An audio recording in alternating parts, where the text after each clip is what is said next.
Mahasiswa main balap dimanapun Anda berada, ketemu lagi dan hari ini spesial kampus kita kedatangan dosen terbang. Dosen terbang yang kebetulan berada di Surabaya. Om Bobi, selamat pagi, selamat datang. Selamat pagi semuanya. Asal selamat pagi, selamat datang. Kita salah ini, harusnya selamat sore ya. Iya, selamat sore. Yang ngomong aja seolah kita di luar negeri. Selamat pagi. Jadi teman-teman, kita happy banget karena kan minggu lalu kita bahas, kita akan bicara sama Om Bobi. Ya. Ternyata Om Bobi bilang, aku ke Surabaya Zrul. Ya. Nah, inilah. Enak lagi.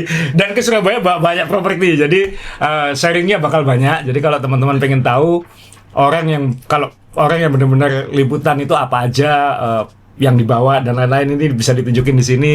Ini yang benar-benar masih aktif liputan F1. Saya kan terakhir benar-benar jadi peliput kan sebelum pandemi. Om Bobi ini masih aktif. Sudah berapa lomba sekarang, Om? 125 lomba. 125 lomba. Ini nomor 1 Indonesia, nggak akan kalah sepanjang sejarah. Iya. Moga-moga saya masih nomor 2 ya, Om ya. Ya, saya kira Bukan begitu. antara saya atau Om Arief Kurniawan itu nomor 2-nya kalau. Saya kira Asrul lah. Gak tahu, nanti aku debat sama Om Arief aja habis dari siapa nomor 2. Tapi ini juga saya senang. Kenapa saya pakai kaos Minardi? Karena tahun 2001 pertama kali saya ketemu Om Bobi lagi duduk ngobrol sama Paul Stoddart. Itu bosnya Minardi waktu Minardi, itu. ya. Jadi ini anniversary kita kenalan 25 tahun, Om. Ya. Oh my God, 25 tahun sudah kenal Bobi. 2001 itu berarti 25 tahun ya? 25 tahun. Jadi ini juga reuni saya 25 tahun. Pertama kali ke sirkuit 2001 saya. 25 tahun. Tapi gini, sebelumnya kita mau meluruskan dulu ke teman-teman. Asa, Om Bobi, saya dapat DM. Ini orang-orang tua-tua ini sebenarnya punya idola nggak sih? Kenapa kalau ngomongin hewan ya sebenarnya diomongin ngalir, kok tidak membela ini. Yang jelas kita ini sudah tua semuanya, kita paham. Kita cari pahala bahwa seluruh tim Formula One, bahwa seluruh pembalap Formula One itu milik Allah, ya kan? Betul nggak? Setuju. Setuju.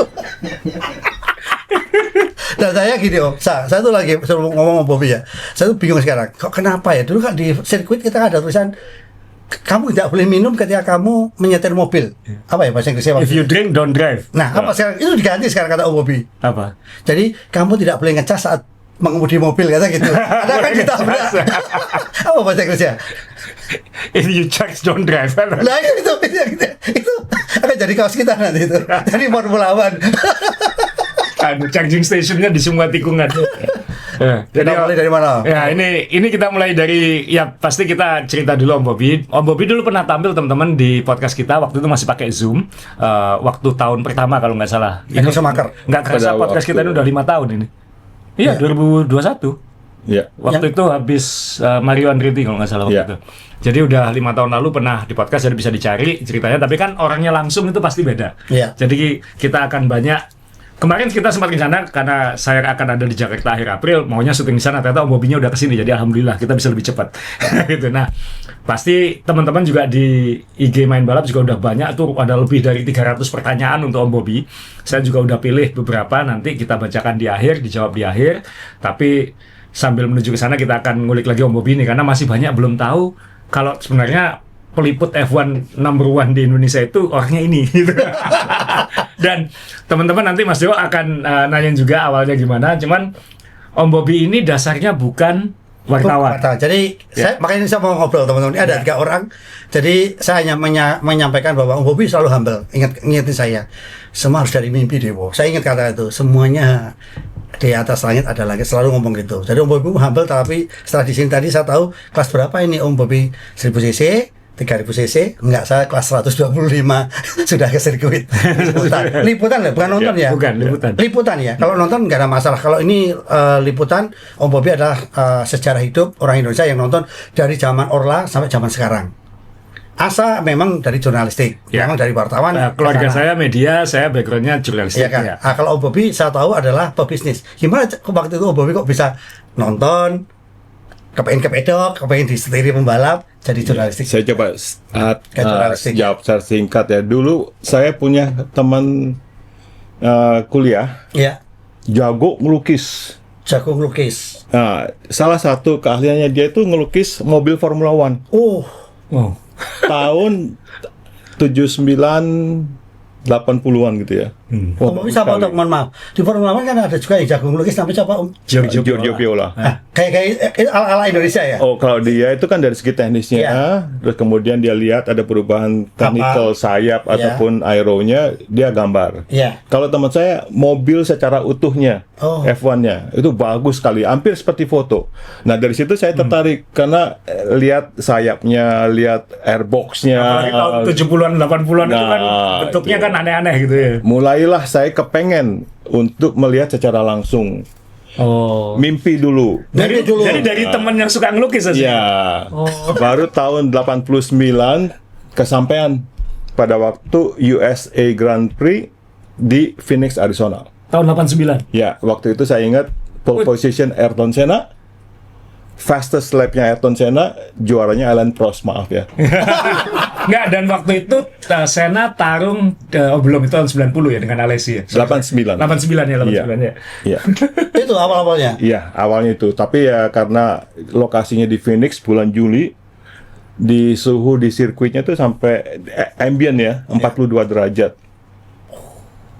Panas sekali. Ya, Phoenix di Arizona itu dekat padang gurun teman-teman. Jadi kalau udah panasnya minta ampun. Dan dulu keluhannya balapan di Amerika kan di Las Vegas, di Phoenix, itu kota-kota yang nggak enak gitu cuacanya.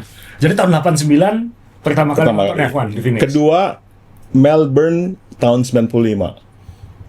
Melbourne 96 Om. 96 itu 95. Jadi Adelaide terakhir 95, ya. Kemudian Melbourne 96. Ya. Nah, situ saya nonton sama Rocky anak saya. Ya.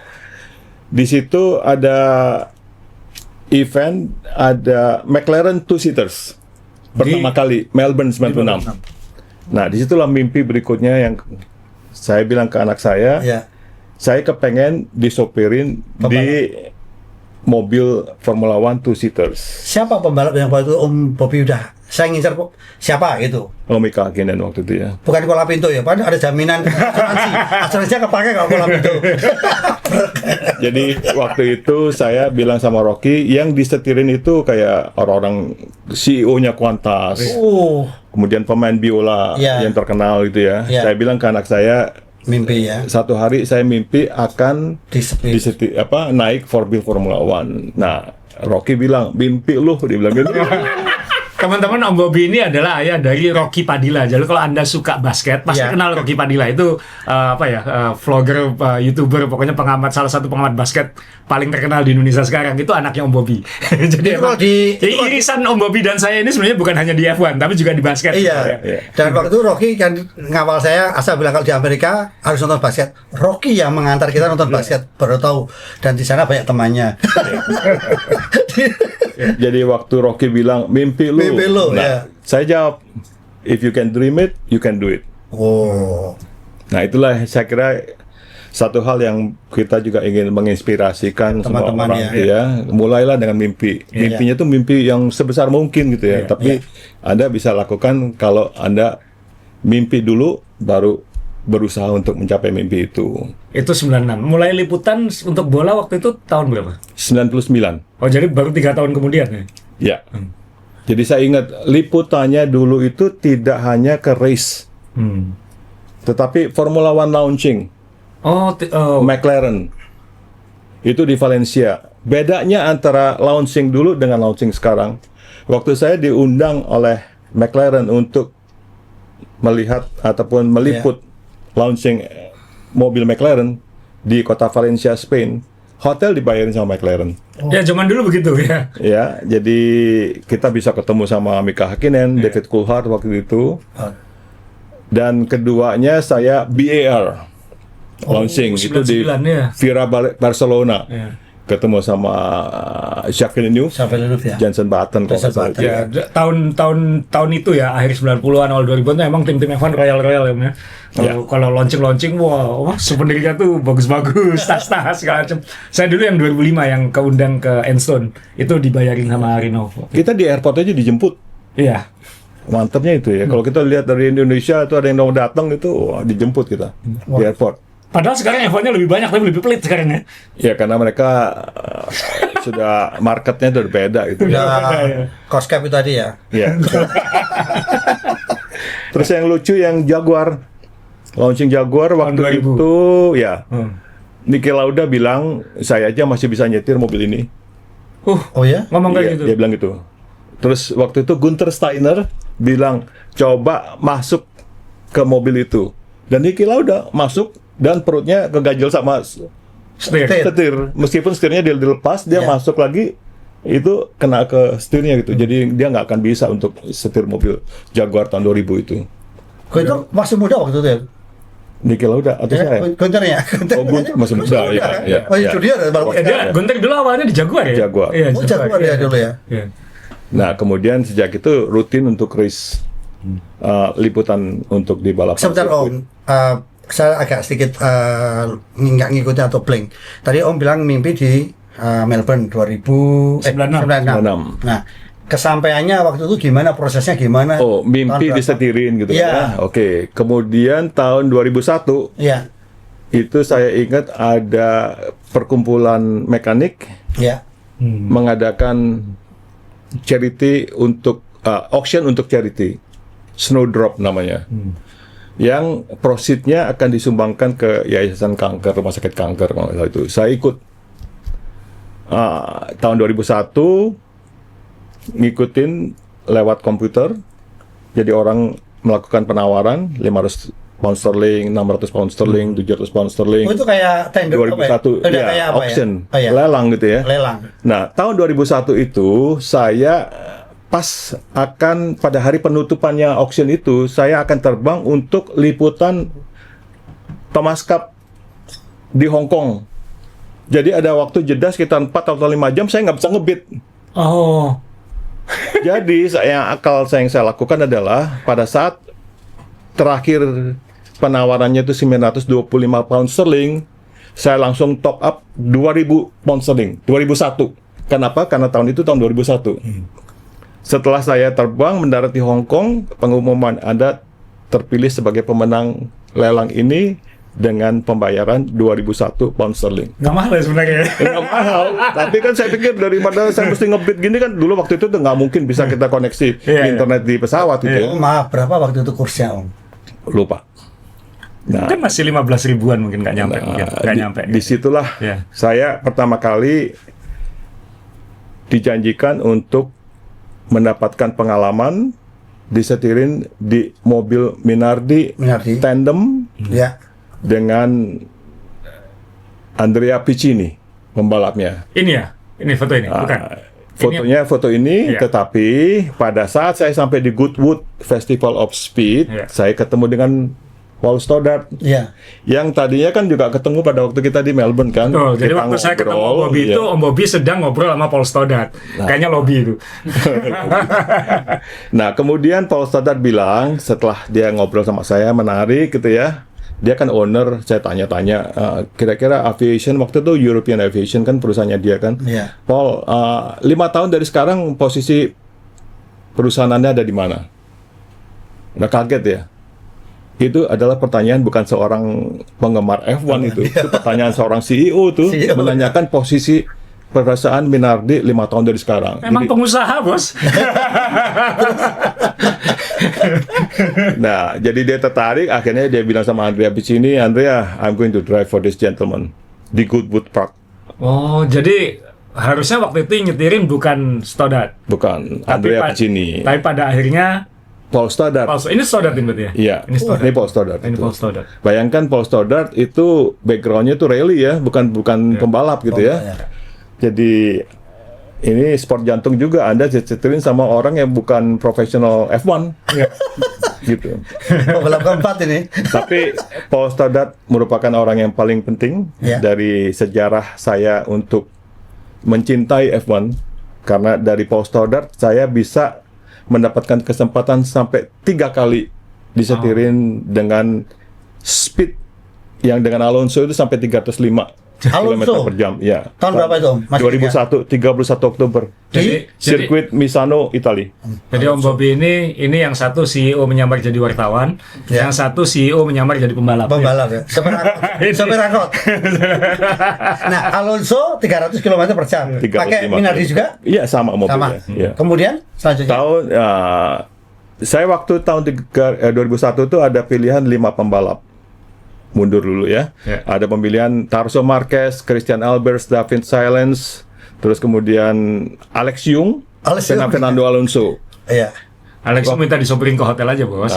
Waktu itu saya sudah punya gut feel gitu ya, bahwa Alonso adalah yang tercepat, sehingga saya pilih Alonso. Hebat ya, CEO itu pintar ya. Ada Alex Young, ada Alonso. Yang anak muda, Alex Young masih muda nyetirin gitu kan enggak? Alonso waktu itu waktu umur 20 tahun mungkin. Alex Young kan pembalap paling muda tercepat yang masa namanya Alex Young. Om Bobby ini pernah bantu Alex Young dulu waktu 2002. 2002 ya. Nah, kemudian saya setelah Alonso ditanya sama Paul Stoddart, berikutnya Anda kepengen siapa yang nyetirin Anda? Hebat kan, itu 2001 dia nanya. Saya bilang kalau saya bisa mendapatkan kesempatan disetirin sama juara dunia F1, itu akan baik sekali. Dan undangan itu terjadi lagi tahun 2002 di Donington dengan Damon Hill. Damon Hill ada nih fotonya. Ya.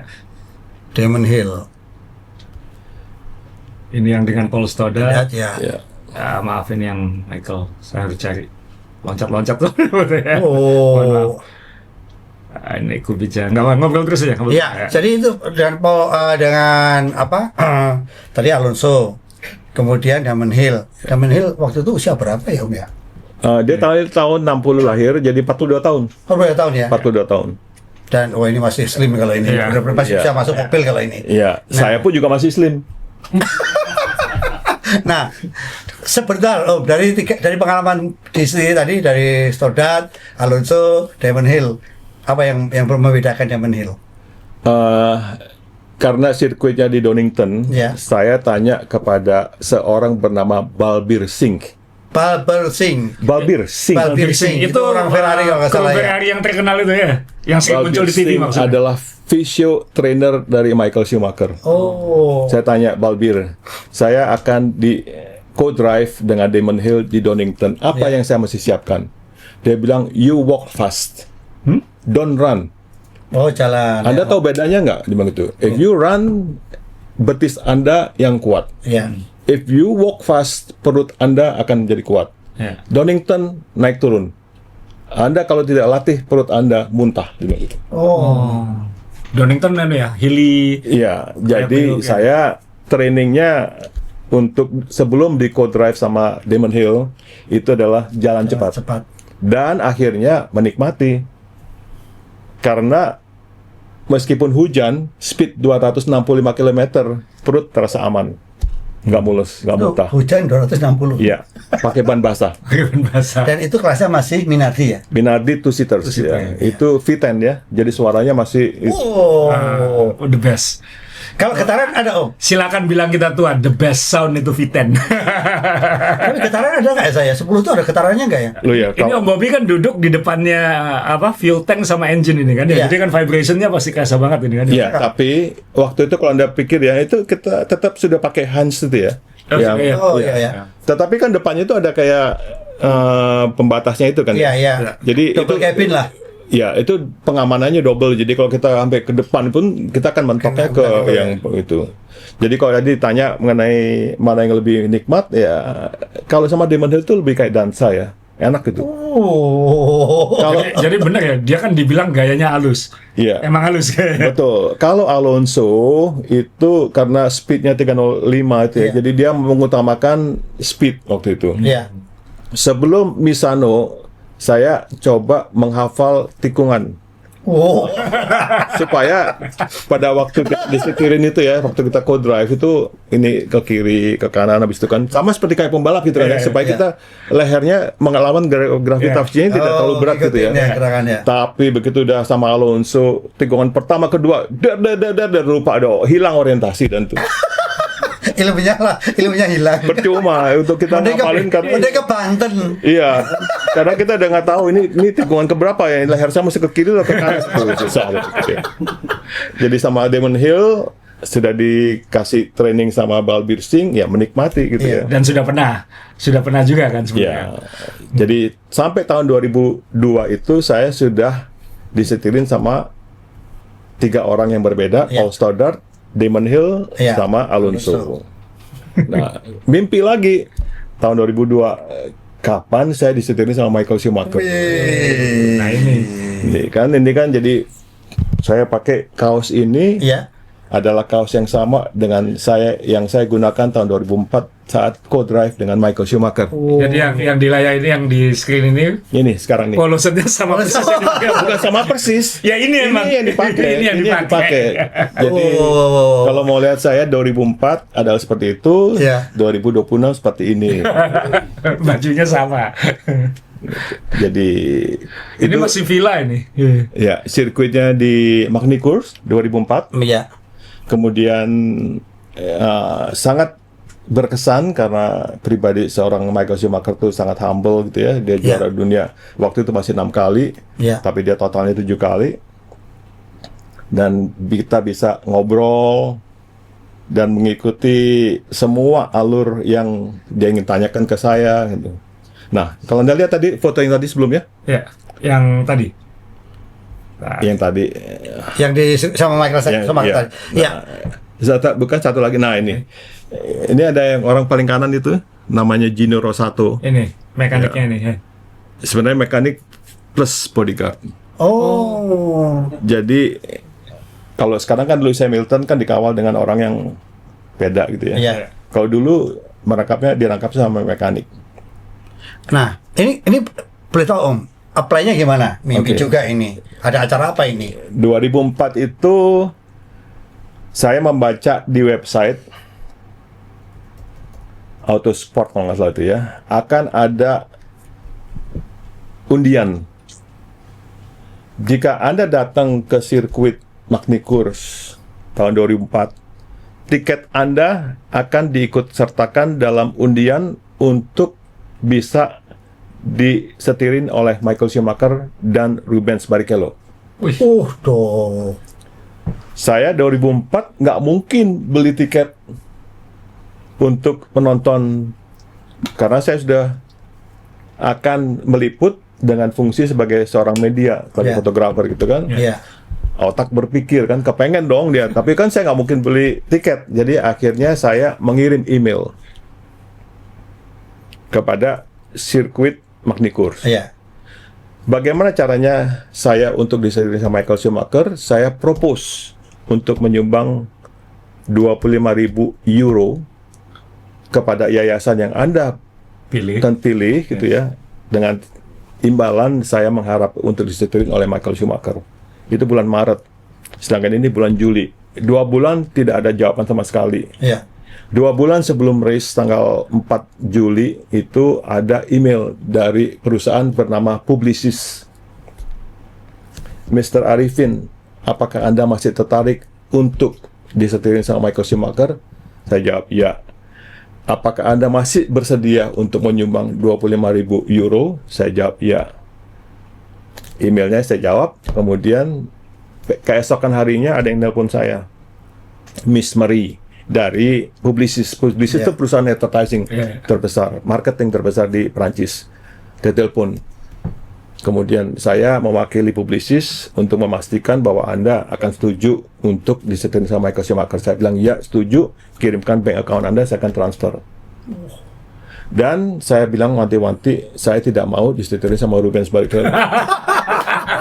Hanya mau sama Michael Schumacher. Kenapa alasannya? Alasannya ya track recordnya dong, udah juara dunia 6 kali. Oh, saya pikir dengan Rubens paling nggak ngebut, karena apa? Pasti disuruh pelan, nggak boleh cepat daripada Michael, apa gitu. Tidak, ya. Oh, balap kedua. Jadi akhirnya mimpi itu kejadian lagi. Jadi dimulai lagi dengan mimpi kan, mimpi besar gitu kan. Dan dijawab oleh Publicis bahwa saya confirm tanggalnya antara Jumat, Sabtu atau Minggu belum kita pastikan, tapi saya pastikan bahwa Anda akan disetirin sama Michael Schumacher. Gila. 2004 itu ya. Jadi akhirnya momen itu terjadi hari Sabtu. Tanggal 3 Juli 2004, balapan kita melawan Rubens Barrichello. Tetapi dengan road car ya, ini Ferrari Maranello namanya. 5.700 cc. Nah, pada waktu saya balapan sama Schumacher itu saya tanya, Mike, ini berapa speedometernya nih? Saya nggak bisa lihat speedometer, Anda lihat sendiri. Ya karena dia fokus itu ya. Oh, saya pikir ada pembalap kok takut gitu kayaknya. Oh, tapi ini nggak tahu apakah koreografi atau enggak ya? Iya. Itu pada saat start itu launch controlnya Ferrari Iya. Maranello itu macet. Rubens Barrichello dengan Modena itu dia start duluan. Oh. Tapi Michael bilang nanti kita akan Uber gitu ya. Nah, pada waktu udah kesusul si Rubens saya kelihatannya ngamuk atau apa gitu ya. Kita dipotong. Oh. Direm sampai mobilnya spin mundur ke belakang hampir nabrak bager belakang. Apakah itu cuma bagian dari koreografi saya nggak tahu itu ya. Tapi udah deg-degan juga sih. Nah, kalau Anda lihat di sini saya melepas helm. Iya. Tidak mau saya kembaliin helmnya itu. Iya. Kenapa? Saya bilang saya masa disetirin cuma juru Michael Schumacher mesti pakai helm. Saya bilang Jadi waktu itu nggak pakai helm? enggak, tidak. Jadi helmnya dikasihin? Dikembaliin. Dikembaliin. Ya, kalau Anda lihat dari foto-foto berikutnya itu kan, Iya, itu nggak Tapi pakai. Michael juga nggak pakai ya? Michael nggak pakai. Oh, nggak pakai ya. Udah yakin nggak akan terbalik tuh mobil. Enggak. 2 lap itu sangat berkesan karena hari Sabtunya itu sebenarnya saya khawatir juga karena pada waktu kualifikasi Iya. dia nomor 2, Oh. nomor 1-nya Alonso. Iya. Tetapi pada waktu race-nya itu Michael juara dengan pit stop 4 kali.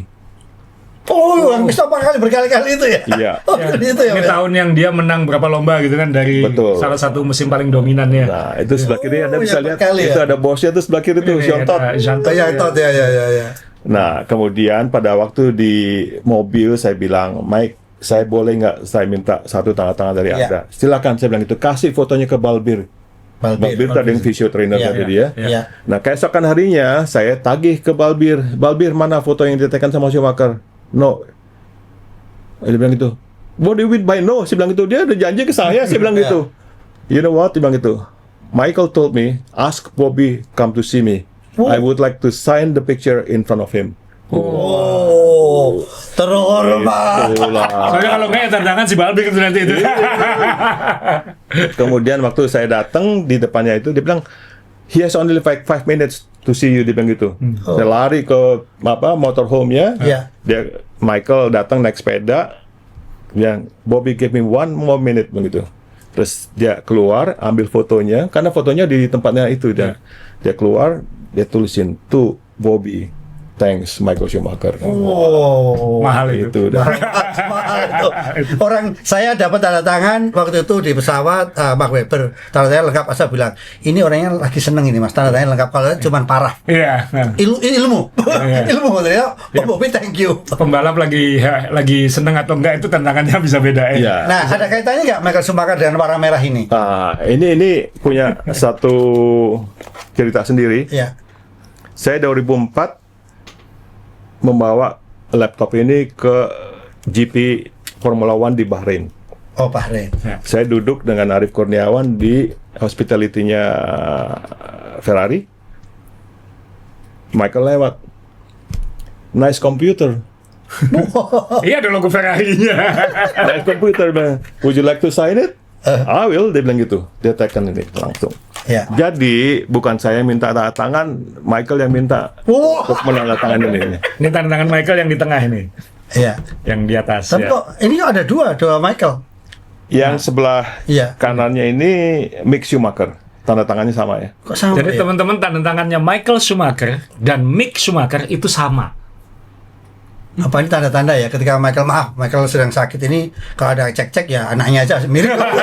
maaf Enggak, ini kan- Mas. Ini berarti dulu waktu Iya, Mick iya. sekolah yang teken rapotnya dia sendiri. Karena bokapnya balapan terus Iya, gitu ya. bener-bener. Bapaknya nggak bisa ngambil rapor gitu ya. Iya. Dia tekan Tanya sendiri. Rocky pasti sama yang teken Rocky sendiri bukan Om Bobby pasti. Karena aku dulu juga teken sendiri ya. Maaf Om Bobby, ini semua pembalap atau siapapun yang berkaitan dengan Ferrari ya. Ya, Bisa dijelasin satu-satu siapa Iya. aja ini ya. yang sebelah kiri Alonso. Alonso. Alonso pernah membalap untuk Ferrari. Ya. Kemudian Jean Todt, CEO-nya. Ya. Nah, di sini Ini ada orang namanya Moko. Moko ini adalah fans beratnya Ferrari, orang Senegal. Dia kayak influencer ya. Saya pikir dulu dukun, orang yang YouTube gede kan. Kemana-mana. Bener, ini Ya kan di sirkuit ada terus itu. Iya, iya kan kita dulu juga dukun ya. duduk kan ini siapa Betul. sih ini orang Iya, kayak gitu ternyata ya. kayak influencer di zaman dulu ya gitu ya. Sini Carlos Sainz. Carlos Sainz, pernah ya. di Ferrari juga. Iya. Balbir Singh tadi yang saya sebut, Ya. physio trainernya. Si Charles Leclerc. Ya. Rubens Barrichello. Rubens Barrichello. Kalau Barrichello nggak terima paling gede tanda tangannya. Oh iya. Yang lucu ini yang Sebastian Vettel nih. Ya, kenapa? Karena saya pertama kali kan sebelum minta tanda tangan udah bikin kayak label makernya namanya gitu. Iya. Dia bilang ini banyak nama-nama yang sudah dinamain. Nama saya ada nggak? Kalau tidak ada nama saya nggak mau saya teken. Terus dia lihat ini ada Sebastian Vettel. Oh, oke, saya gitu ya. Oh. Yang belum adalah Felipe Massa. Nggak usah, nggak apa-apa itu. Saya punya 2 Om. Nah, di dalamnya ada Kimi Raikkonen. Kamera kanan ya. Raikkonen yang sini ya. Ya, yang belum adalah Ross Brown, Mattia Binotto sama Stefano Domenicali yang sekarang jadi CEO-nya F1 ya. Ross Brown ada sepatunya Pak Dalan saya punya. Sama Nui. Wow, sepatunya Pak Dalan tandanya Ross Brown sama Nui. Ini top semua ini. Jadi ini mau bakal dilengkapi nih atau enggak? Akan dilengkapi. Dilengkapi. Jadi harus nah, berarti harus ke Brasil dong. Pernah nggak ke Brasil yang paling jauh itu? Oke, ya kalau dilihat dari seluruh sirkuit yang saya pernah datangi gitu ya, yang paling dekat adalah Singapura, yang paling jauh adalah Sao Paulo. Oh sudah. Nah, Sao Paulo itu saya 2004, 2006, 2015, 2016 itu ada unik-uniknya itu. Oh. Ya, 2015 itu saya ingat sekali. Saya setelah race harus terbang malamnya. Untuk keluar dari Interlagos itu macet, susah setengah mati. Dan saya udah tahu, karena itu saya hanya membawa kamera dan lensa yang saya perlukan saja. Karena keluarnya dari situ, Anda nggak mungkin bisa naik taksi. Jadi yang saya naik adalah ojek. Oh, Ya, Brasil kayak Indonesia kan. iya. Tetapi Anda mesti tahu ojek di sana itu ojek kayak mafia gitu ya. Oh. Jadi dari segi dia fungsinya bukan hanya untuk mengantar Anda, tetapi adalah untuk menjaga keamanan Anda. Oh. Jadi kalau saya naik ojeknya di depannya Interlagos, Iya. itu nggak ada yang berani ganggu gitu. Jadi dengan waktu yang lumayan singkat, saya udah bisa sampai ke airport. Ya teman-teman, Om Bobi ini sering ya kita dulu juga pernah Mas Jo. Jadi kalau liputan kadang pesawatnya tuh tengah malamnya langsung Ya, gitu. ya. Jadi kita harus cepat-cepat kayak kemarin waktu kita di Australia, Om Bobi kan habis race langsung berangkat waktu itu. Shanghai, ya. Saya baru besoknya. Ya. Nah, dulu saya menggunakan Mas Dewo. Jadi waktu di Bahrain, Mas Dewo ini pesawatnya malam ini habis race. Aku masih harus ketik nih kena deadline kan. Ya. Mas Dewo ngurusin bagasi sama apa ke hotel. Hanya nonton 5 lap saya. 5 lap demi Allah. Kalau saya sampai selesai kan macet Om Bob. Iya. Hanya 5 lap ke Bahrain. Rugi dong gitu ya. Enggak, karena saya nyusul Brasil. Pakai Minardi ini. jadi memang harus ada trik-triknya kayak gitu. Karena Iya, sirkuit kan, apalagi kalau tahun-tahun pertamanya itu pasti chaos gitu. Iya. Dan Brasil tuh negaranya kayak Indonesia lah, pasti nggak mungkin rapi gitu, nggak mungkin. Lalu ada pertanyaan dari main balap di Instagram. Iya. Sirkuit-sirkuit mana yang dulu pernah memberikan kesan ya? Iya. Oke, itu kita pilih satu. Aku lupa namanya yang mana tuh.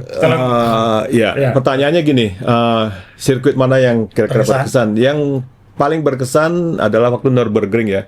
Dan Nürburgring itu, yang ya, 2000-an pertanyaan itu tadi juga nyambung. Apa kira-kira sirkuit lama itu akan digunakan lagi di masa mendatang? Saya kira sulit ya, karena udah terlalu out of date gitu. Tapi kenapa kok Nürburgring menarik? Karena kalau saya ke Nürburgring naik mobil, Iya. berangkat dan pulangnya lewat autobahn. Itu speed 200 km tidak akan kena airplay, jawabannya di situ. Oh gitu. Iya. Nah, yang paling padat merayap adalah Paul Ricard. Ricard. Saya harus itu di tengah-tengah, menginap middle ya, of nowhere gitu ya. hotelnya di kota namanya selatan Prancis namanya Marseille, Iya. dan masuk ke Paul Ricard dan keluarnya itu padat merayap. Oh. Itu di pertanian itu Ya. bener-bener. Kenapa manikur nggak populer karena lokasinya kan? Yang di Prancis kan lokasinya nggak ada yang bagus itu. Masuk manikur nggak populer kan? Manikur populer kalau di mall Mas sebetulnya. Iya. Iya. Manikur Maksudnya kemana? Manicure. Manikur pedicure. Tapi kalau sirkuit. Ya, Manicure, ya. Itu hotelnya harus sekitar 70 km lah. Iya.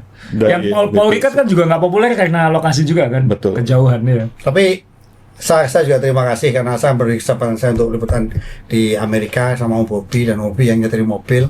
Kemudian waktu itu kan saya mau terima kasih Om Bobi karena dari orang biasa nyusup ketangkep, akhirnya saya kasih ID card. Saya pengen tawaf terima kasih kepada Gusti Allah, maksudnya saya mau jalan ngikutin itu sirkuit yang di Amerika, Austin. Iya di Austin. Mobil nunggu 2 jam tuh. Saya tuh gila ya, mobil Formula One itu cuma 1 menit berapa, saya 2 jam baru selesai. Saya tuh teman-teman kan ini tadi kan di awal dibilangin Om Bobi ini awalnya pengusaha, kemudian punya hobi dan minat yang luar biasa ke F1, dan kemudian apa yang dia inginkan dikejar itu Mr. Tapi jangan lupa bahwa Om Bobi ini fungsinya sebagai wartawan juga tetap berjalan gitu. Bukan hanya menggunakan ID-nya. Ini kan kadang-kadang orang juga mikir, oh, saya kasih contoh, saya sering cerita gini Om Bob. Sepang. Kita pertama kenalan di Melbourne 2001 waktu itu. Terus kemudian kan Sepang. Biasanya kan karena saya waktu itu di media dan kenal banyak teman wartawan, kalau waktu itu kan awal 2000-an banyak wartawan Indonesia yang liputan ke Sepang. Kalau ke Sepang itu pasti ada banyak wartawan Indonesia kayak gitu. Kalau ke Melbourne mungkin hanya 1, 2, 3 orang kayak gitu. Tapi ke Sepang pasti banyak orang. Nah waktu itu, dan Sepang itu panasnya kita semua tahu kayak gimana. Panas, lembab, pokoknya menyiksa secara cuaca. Saya turun dari media center, kan kalau pembalap mau masuk ke sirkuit itu kan dari pintu tengah pedok gitu kan. Dan kalau sekarang kan teman-teman pasti lihat pembalap atau Lewis Hamilton pakai baju fashion kan, itu masuk dari pintu itu. Itu kayak catwalk-nya pembalap kayak gitu, atau kru F1. Wartawan Indonesia teman-teman, mayoritas tetap di media center. Nggak mau kepanasan. Selain dingin, ada minuman, ada makanan, segala macam, tinggal nonton di TV. Informasi lengkap. Informasi disediakan juga sebenarnya. Nah, waktu itu yang benar-benar mau panas-panasan di situ, saya ingat Om Bobi bawa handuk, begini segala macam. Itu cuman Om Bobi Arifin, Arief Kurniawan, sama saya. Udah, bertiga kita duduk di situ. Wartawan Indonesia lainnya semua di atas, nggak ada yang mau kepanasan. Padahal yang ini nggak perlu jadi wartawan. Yang ini tuh sebenarnya hobinya dia aja, tapi dia yang mau panas-panasan kebakar segala macam. Mau stodat tadi. Mau stodat. Jadi waktu itu saya bilang, respect kayak gitu, karena aku pikir kan, mohon maaf, kebanyakan ini saya sebagai orang media berani ngomong gini. Kadang-kadang kan males-malesan juga gitu kan media gitu. Nggak mau capek gitu. Apalagi cuaca kayak gitu, suruh nungguin kayak gitu. Tapi nggak, Om Bobi Arifin, Arief Kurniawan, saya. Udah itu doang yang mau panas-panasan. Kalau kita refer kepada podcast minggu sebelumnya itu Mas Asrul bilang, maksimalkan apa yang Anda punya. Ini adalah bukti dari ucapan dari Mas Asrul itu. Jadi apapun yang Anda miliki, Anda kerjakan itu coba maksimalkan. Maka Anda akan mencapai mimpi Anda. Gila ya. Nggak ada ruginya. Nanti ketika pasti akan tiba-tiba ada pintu yang kebuka, tiba-tiba ada kesempatan yang kebuka, gitu ya. Tapi satu hal Om Bobi, kebetulan saya dengan Om Bobi ini kan, Om Bobi memang 125 kali, kalau saya kan cuma 4 kali aja jadi fotografer. Tapi ada satu hal yang menarik dari Asa. Anda tidak boleh mengakali hasil, tapi Anda boleh mengakali cara untuk mendapatkan hasil. Kalau hasil nggak boleh. Jadi saya kadang-kadang ketawa-ketawa sendiri. Saya dimaki-makin fotonya jelek. Foto yang tadi yang latihan pertama bagus, foto kedua agak kurang. Kenapa nggak ambil yang pertama? Tempatnya sama, pembalap sama? Enggak. Kita nggak boleh bohong untuk media. Itu saya pegang itu. Jadi kalau tulisannya itu qualifying, nggak boleh ngakalin pakai foto latihan. Itu satu hal yang saya lihat dari media, teman-teman media di Indonesia itu kesempatan mereka keluar negeri, apalagi F1 itu itu kan sangat jarang sekali. Kalau ada misalkan satu orang wartawan ataupun fotografer mengklaim saya sudah wartawan mewawancarai pembalap ini, fotonya foto bareng. Tapi saya merasa bahwa akan lebih baik kalau misalkan fotonya itu jangan foto yang mejeng gitu ya. Jadi Anda pegang recorder, lagi duduk wartawan foto gitu, supaya membuktikan bahwa kita benar-benar wawancara. Karena banyak dari rekan-rekan kita, mohon maaf gitu yang diwawancara apa, ataupun kalau itu terjadi gitu kadang-kadang isinya pun berubah gitu loh. Sehingga ada juga sampai wartawan quote-unquote imajinatif interview. Jadi dia pelajarannya mengarang. Padahal kalau di fotografer itu kan juga ada stikernya, still foto, nggak boleh ngambil video, wawancara pun belum tentu karena dia fotografer kan. Ini dulu susah ya, karena dulu kan belum ada foto HP kan itu. Jadi iya. kamera gede harus dikasihkan ke orang gitu. Betul. Jadi saya dulu pernah Om Bobi pernah ngingetin gitu. Fotonya kok karena waktu itu saya nggak ada yang fotoin bos gitu. Jadi liputan sendirian. Jadi akhirnya setelah wawancara baru minta tolong PR-nya atau apa tolong fotoin kita kayak gitu. Tapi dia nggak, karena waktu itu kan nggak bisa ngasih HP. Recorder aja masih pakai recorder manual itu kan yang pakai kaset atau tapi apa. Bobi tadi benar loh saya. Jadi saya tuh pegang omongannya Asa, jangan ngakali karena bahasa Inggris saya jelek. Kalau mau ketemu, saya tulis saya sodori 2 pertanyaan, sah kan? Setelah itu saya minta nomor HP, saya lanjutin. Dia yang telepon. Sah kan, saya nggak bohong. Tapi benar, ini saya pegang benar. Saya tuh nggak boleh bohong, jujur di media. Om Bobi ini detail juga gitu. Maksudnya kan waktu saya pernah kan kadang-kadang wartawan tuh wawancara dan pembalap kan nggak one on one gitu. Kadang-kadang kan kita jatahnya rame-rame berlima English speaking kayak gitu kan ya. English speaking print ya. Print ya. Dikasih jatah sendiri. Misalnya di situ ada 5-6 orang. Kebetulan saya yang nanya gitu. Tapi kemudian itu keluar di online mana gitu. Om Bobi dalam saya, scroll. Pertanyaan itu dipakai jadi judul online. Ya sudah mau gimana lagi Om, mau bilang kayak gitu. Orang namanya wawancara bareng kayak gitu. Jadi ya kita harus siap dengan gitu juga gitu. Ya kadang-kadang ya itu juga. Kadang-kadang kita yang nanya nanti di resumenya FIA. Jadi teman-teman kalau kita liputan di media center, kalau ada press conference resmi itu dicatat sama mereka. Siapa yang nanya, pertanyaannya apa, kemudian jawabannya apa. Itu di resume, di transkripkan. Itu dulu. Sekarang terjadi, kalau Anda nanya, setelah nanya, ID Anda akan dipotret. Jadi tidak akan pernah salah lagi. Ya, dulu sering salah itu soalnya ya. Itu yang ngasih input mungkin Asrul. Yang nanya saya, yang namanya orang lain yang muncul gitu kan. Kalau sekarang tidak akan terjadi. Akhir perdiaman, akhir ketawa-ketawa ya.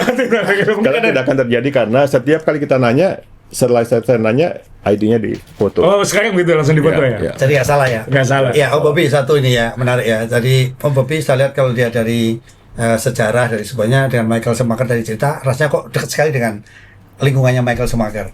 Boleh nggak saya tanya, sebenarnya kondisi Michael Schumacher sekarang kayak apa? Karena sebagai pengidola ini kan, Asa dulu selalu ngomong, Michael Schumacher itu orangnya saklek. Kalau ngasih tanda tangan cuma 1-2 orang, satu pergi.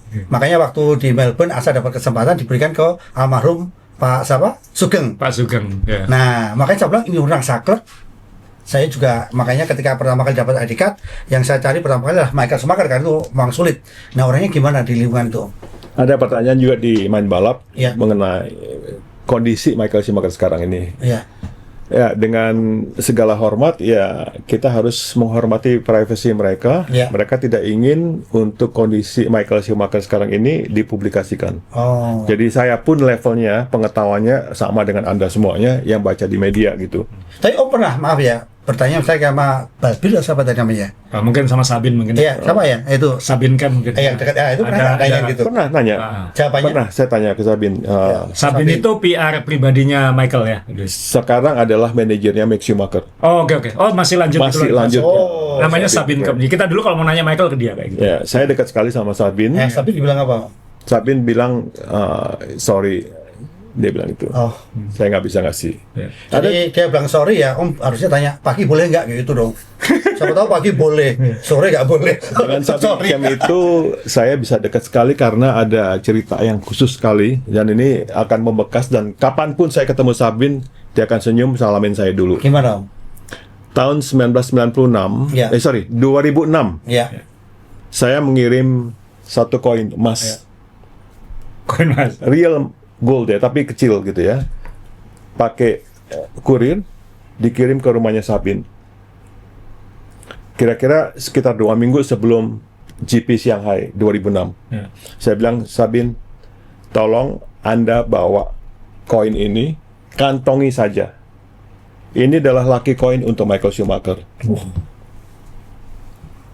Jangan Anda pernah bilang bahwa Anda menerima koin dari saya sebelum Michael Schumacher juara. 2006 Shanghai. Udah dong, sama Sabin dibawa ke Shanghai. Saya tidak ke Grand Prix Shanghai. Waktu kualifikasi Michael Schumacher nomor 6. Waduh, Shanghai nomor 6 ya susah ya. Tapi percaya atau tidak percaya, Anda bisa lihat bahwa Michael Schumacher memenangi GP Shanghai tahun 2006 dari posisi ke-6. Itu adalah kemenangan 91 dan adalah kemenangan Michael Schumacher yang terakhir di dunia F1. Boleh tahu masalah tadi yang ngeluarin siapa? Ada Antam atau mana? Siapa tahu? Dari Singapura. Oh, nggak bisa beli aku. Tapi ini saya juga kenal Pak Sam kan. Ya. Pak Sam itu kan kalau kita sepedaan ke Malaysia selalu yang momen. Ya, dia di travel industri di Malaysia, dia biasanya dapat job nyupirin pembalap-pembalap kalau lagi F1 ya. Termasuk keluarga Michael. Jadi waktu itu sempat bilang waktu Covid, aduh saya nggak punya duit. Terpaksa maaf ya, waktu itu saya bilang mungkin apa saya jual, tapi dia sayang gitu. Cuman dia kalau tanya gimana keluarga sama dengan Bobby, nggak tahu. Memang dia nyetiri istrinya, spesial istrinya. Jadi Anda bisa bayangkan setelah GP Shanghai kan saya tidak hadir. Ya. Setelah Shanghai itu adalah Suzuka. Oh. Ya. Saya datang ke Suzuka, ketemu Sabin, senyumnya lebar. Wow. Saya bilang, Sabin, kamu udah kasih tahu Michael, sudah. Sekarang saya mau minta tanda tangan. How many? One. Dan akhirnya poster itu ditandatangani sama Michael Schumacher. Jadi ada semacam kayak ikatan apa ya? Iya, udah kayak keluarga. Iya. Udah Jadi, kenal ya. dan sangat berkesannya karena itu adalah kemenangan Michael Schumacher yang terakhir, number 91. Karena dia 2006 itu kan pensiun sempat kan di akhir musim itu. Ya, terus kemudian Sebelum kembali ke comeback lagi. Mercedes. Ya. Apakah koin itu yang membuat dia juara? Nggak ada yang tahu. Tapi paling nggak kan saya sudah mengusahakan memberikannya sebelum race loh. Sorry, dari barang yang dibeli di Singapura, Om Bobby langsung kasihkan atau mampir ke Banten dulu atau mana? Tidak, Enggak ya? langsung. Ya, sudah. Ini Om Bobby punya foto yang sangat langka. Ini kakinya Michael Schumacher. Katanya kan ada yang pernah moto kakinya Michael kan di belakang kita. Ini foto kakinya Michael Schumacher. Itu menurut saya itu ada satu angle unik ya. Jadi boleh dibilang mana ada sih wartawan yang sampai ngelihat kaki itu. Nah, apa yang menarik dari ini? Sendalnya itu mungkin Sendalnya itu adalah dari Bahrain itu ya. Oh, ini karena di Bahrain ya. Bahrain itu sendalnya itu bikinan Bahrain, kearifan lokal ini. Kearifan lokal ya. UMKM ini. Jadi kalau Anda mau lihat kakinya Schumacher tahun 2004 posisinya seperti ini. Ini kaki yang geraknya bisa cepat pindah gas, dan waktu itu kan gas remnya kan wah kakinya tuh kayak penari kan ya. Ya, nah mumpung lagi ngomong soal footwork gitu ya. Kemarin pada waktu Grand Prix Shanghai saya WA-WA sama Asrul. Ya. Ini saya tanya, kenapa ya posisi baterai Lewis Hamilton itu selalu lebih tinggi daripada Leclerc? Padahal kan mereka jejer gitu loh. Asrul jawab, footworknya Lewis itu lebih bagus daripada Leclerc. Saya bilang, Rul, enggak. Sekarang ini semuanya software. Oh. Nah, itu kalau kita mau menjembatani ke yang sekarang regulasi sekarang ini silakan kalau Tapi sebelum ke sana ini terakhir dulu nih, kan Om Bobby bikin saya iri itu sebenarnya foto ini sebenarnya. Oh. Ini sebelum kita ngomong yang berikutnya. Jadi tahun 2000 saya nggak tahu waktu itu janjian atau enggak, tapi saya bilang saya mau ke Indianapolis tahun 2020 waktu Covid. Saya sudah book segala macam, tapi kan waktu itu Covid cancel. Terus Om Bobby tahun berikutnya berangkat. Saya nggak bisa berangkat karena tahun 2021 ini saya ikut balapan sepeda di Kansas. Itu seminggu setelah Indy 500. Jadi saya nggak bisa kesini. Om Bobby di sini.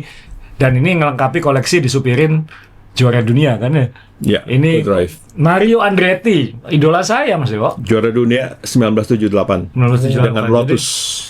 Jadi ini Senin setelah Indy 500 ya. Jadi Om Bobby disetirin naik IndyCar keliling Indianapolis Motor Speedway oleh Mario Andretti. Ini kali pertama Om Bobby disupirin sama orang yang lebih tua dari Om Bobby. Ini apa nih Bobby? Ini adalah kaosnya. Iya. Jadi dapat kaos ini 200 mile per hour. Jadi 320 km per jam. Club. Ya. Sirkuit Indy. 200 miles, 330 km per jam. Dan dapat cincinnya. Oh, ada cincin kita ya. Jadi ini jadi beliau berdua sah. Semoga sakinah mawaddah. Jadi ini yang saya bilang, aduh. Kecepatan berapa Om? Boleh tahu Om? Bedanya dengan Formula One apa Om? Aku nggak iri yang sama Alonso sama Hill, aku iri yang ini nih. Karena dia mungkin sudah nggak bisa nyupirin lagi, udah umur 80-an sekarang. Lahir tahun 1940. Lah ya, umur 86 sekarang. Nah, apa yang membedakan dengan Formula One? Sirkuitnya oval. Indy ya. Tuh. Jadi sebelum race, sebelum yang ini, saya tanya sama Azrul, gimana nih kalau oval nih ya? Dia bilang siapin leher lu, gitu. Dia bilang gitu. Dia bilang akan sangat G-force-nya akan besar sekali. Tapi ternyata lebih nyaman itu di sirkuit Indy karena kita cuman oval gitu aja ya. Itu dan ini kan dia super speedway, jadi kayak lurusnya 1 kilo dulu baru belok. Jadi 4 kilo keliling dia ya. Ya kayak truk gitu berarti ya. Dan padding yang disiapkan untuk two-seaters ini sudah didesain untuk betul-betul kita bisa naruh istirahat. Paddingnya tuh khusus. Jadi lehernya nggak perlu jauh-jauh. Iya, jadi G-force-nya tidak terlalu terasa ya. Iya. Jadi benar-benar ditahan ya, ditahan di sangga. Ini jadi kayak maaf, ini karena memang untuk demo ya, dan berarti bukan balapan sesungguhnya, beda lagi ya. Loh, ini balapan sebenarnya di 200 udah nyaman gitu udah. Iya, tapi karena paddingnya tuh dikhusus, jadi balik kayak di bantalan gitu. Ditahan di sini, jadi di kursi pesawat supaya kita nggak gini-gini mungkin. Karena kan kita bukan atlet. Iya. Kalau misalkan ada penawaran sekarang, saya ditawarin untuk naik Formula One ataupun IndyCar di Barcelona. Terima kasih gitu ya. Kenapa? Lebih dari 5G. Oh, sekarang? Oh enggak, kalau kita tikungannya atau Shanghai ya, Shanghai yang itu yang tong setan itu lebih dari 5G itu. Telkomsel berapa sekarang? 6G. 6G. Kan kita biasa pakai 4G, 5G udah biasa kita tergantung sinyalnya. Ya, oke teman-teman, sekarang kita bridging ke regulasi baru ini kan yang saya sedih dari sekarang ini Om Bob.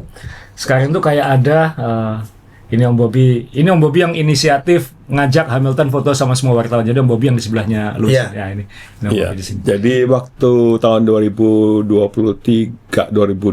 itu Lewis Hamilton Melbourne dia pole position. Dia foto posisinya di seberang wartawan fotografer semuanya. Saya bilang, Lewis, would you mind having one picture with us? Sure, why not? Dia pindah. Tapi dia ke situ itu atas permintaan saya. Yang lain pada ketawa semua.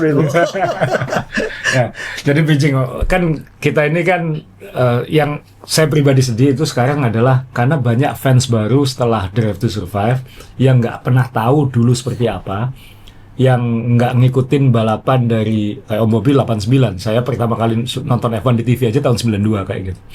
Saya pertama kali nonton F1 di sirkuit 97 malah di Kanada. Nah ini kayak ada lost in translation gitu ketika, dan ini saya lihat komen-komen secara global Om Bob, termasuk di akun-akunnya F1. Ketika ada yang bilang V10 kayak gini, yang satu sisi bilang oh itu kan zaman dulu, move on kayak gitu. Jadi PR besarnya F1 ini kan harus bridging antara bagaimana tidak mengecewakan fans lama tapi juga tidak membuat kecewa fans baru yang ini masa depan kayak gitu. Nah ini PR gede banget. Nah ini jujur aja nih, kalau saya ditanya, saya pernah dengerin kalau itu V12 segala macam, saya belum nonton langsung. Saya nontonnya di TV waktu itu. Karena saya pertama kali nonton itu V10 97. Nah saya pasti suka V10. Kenapa? Dulu tuh harus pasang tutup kuping. Kalau misalnya pengalaman paling berkesan saya itu adalah pertama kali nonton F1 itu di Kanada di trek lurus sebelum chicken terakhir itu. Saya berdiri di pinggirnya, dengerin mobil-mobil itu pindah dari naik ke gear 7 waktu itu 4, 5, 6, 7 lalu tiba-tiba turun kedua. Dan itu kan bunyinya kan dak kayak gitu. Jadi itu kayak wow, itu ada kesan. Dan itu dengan adanya kontrol traksi tahun 2000-an itu mulai berkurang, tapi bunyinya masih melengking. V8, V6, saya pertama nonton Mas Dewo 2014 bilang kayak bemo kayak gitu, tapi masih oke lah, masih di dimaafkan. Nah ini kemarin saya nonton di Melbourne pertama kali, saya menanya Bobby nih, kan saya bener-bener waktu itu bener-bener insting aja gitu, saya nyalain HP, babak latihan pertama hari Jumat, di ujung trek lurus kan itu, karena kan di hospitality yang pertama itu kok nggak ada suaranya kayak gitu. Nah itu reaksi yang Anda lihat di IG itu benar-benar natural, reaksi saya shock.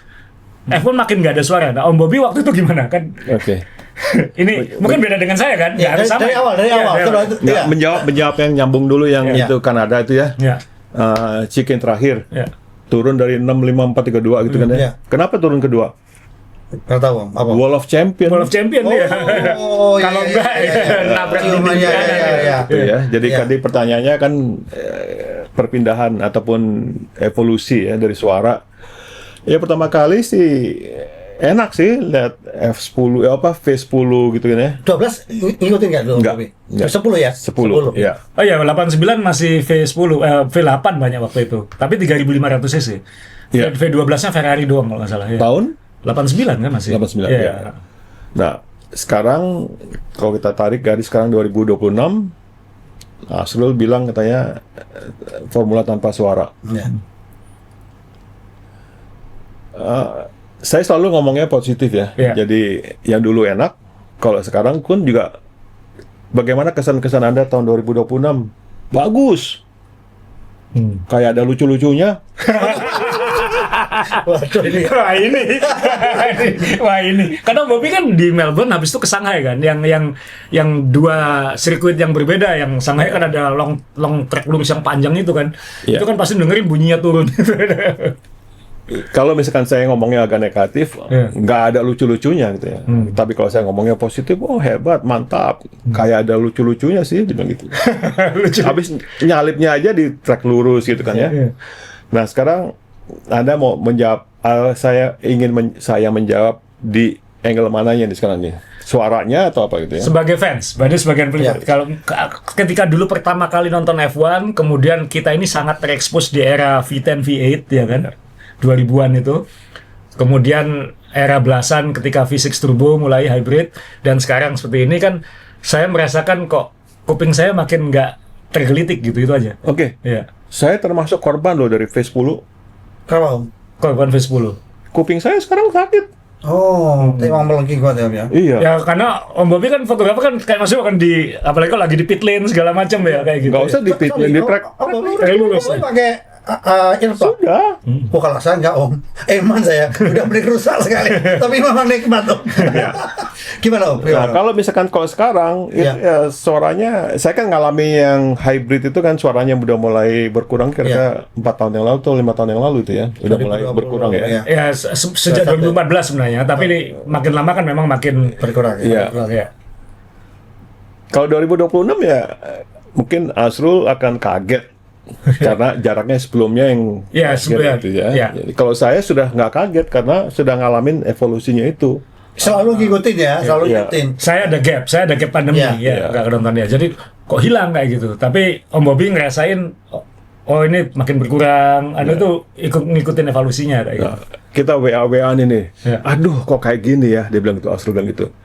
Saya bilang 10 lap pertama kan oke, ada salip-salipannya seperti gitu. Iya. Ya.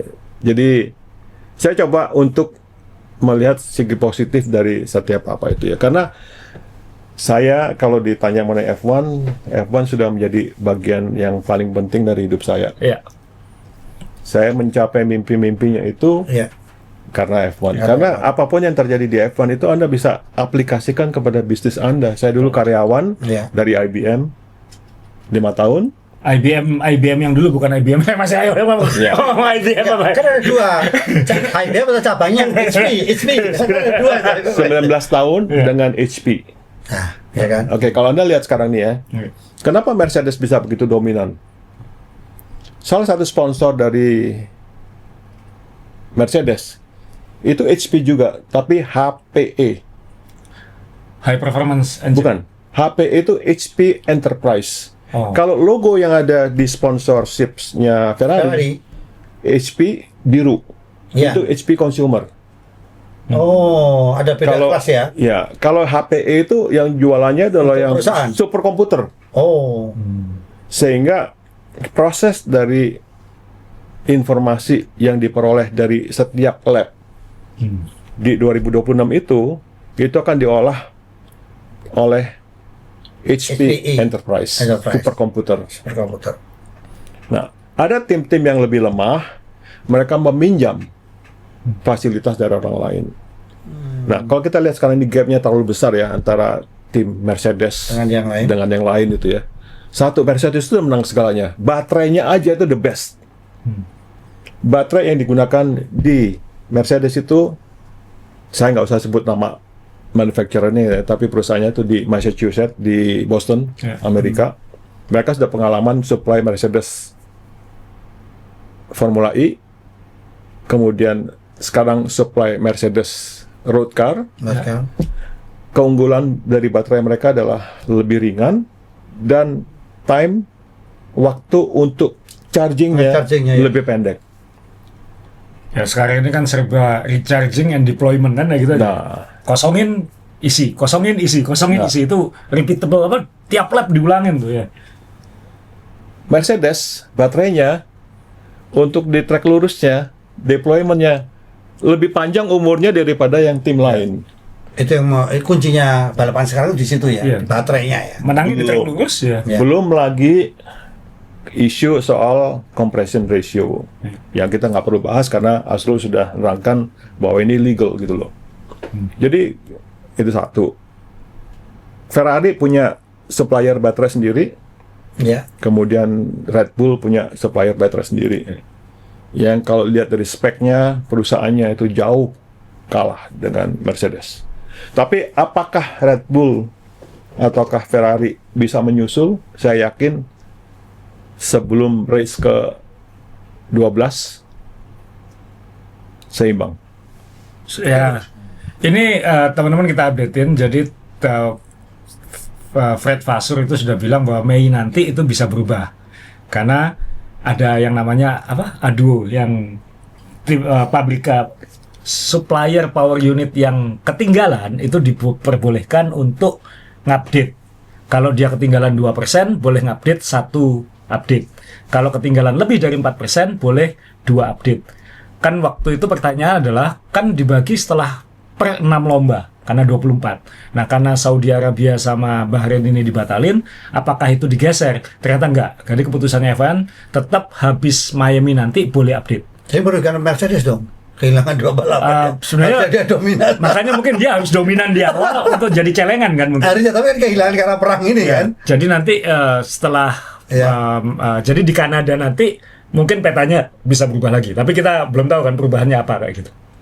Jadi Fred Vasseur seperti biasa kan Ferrari ngasih harapan lagi gitu.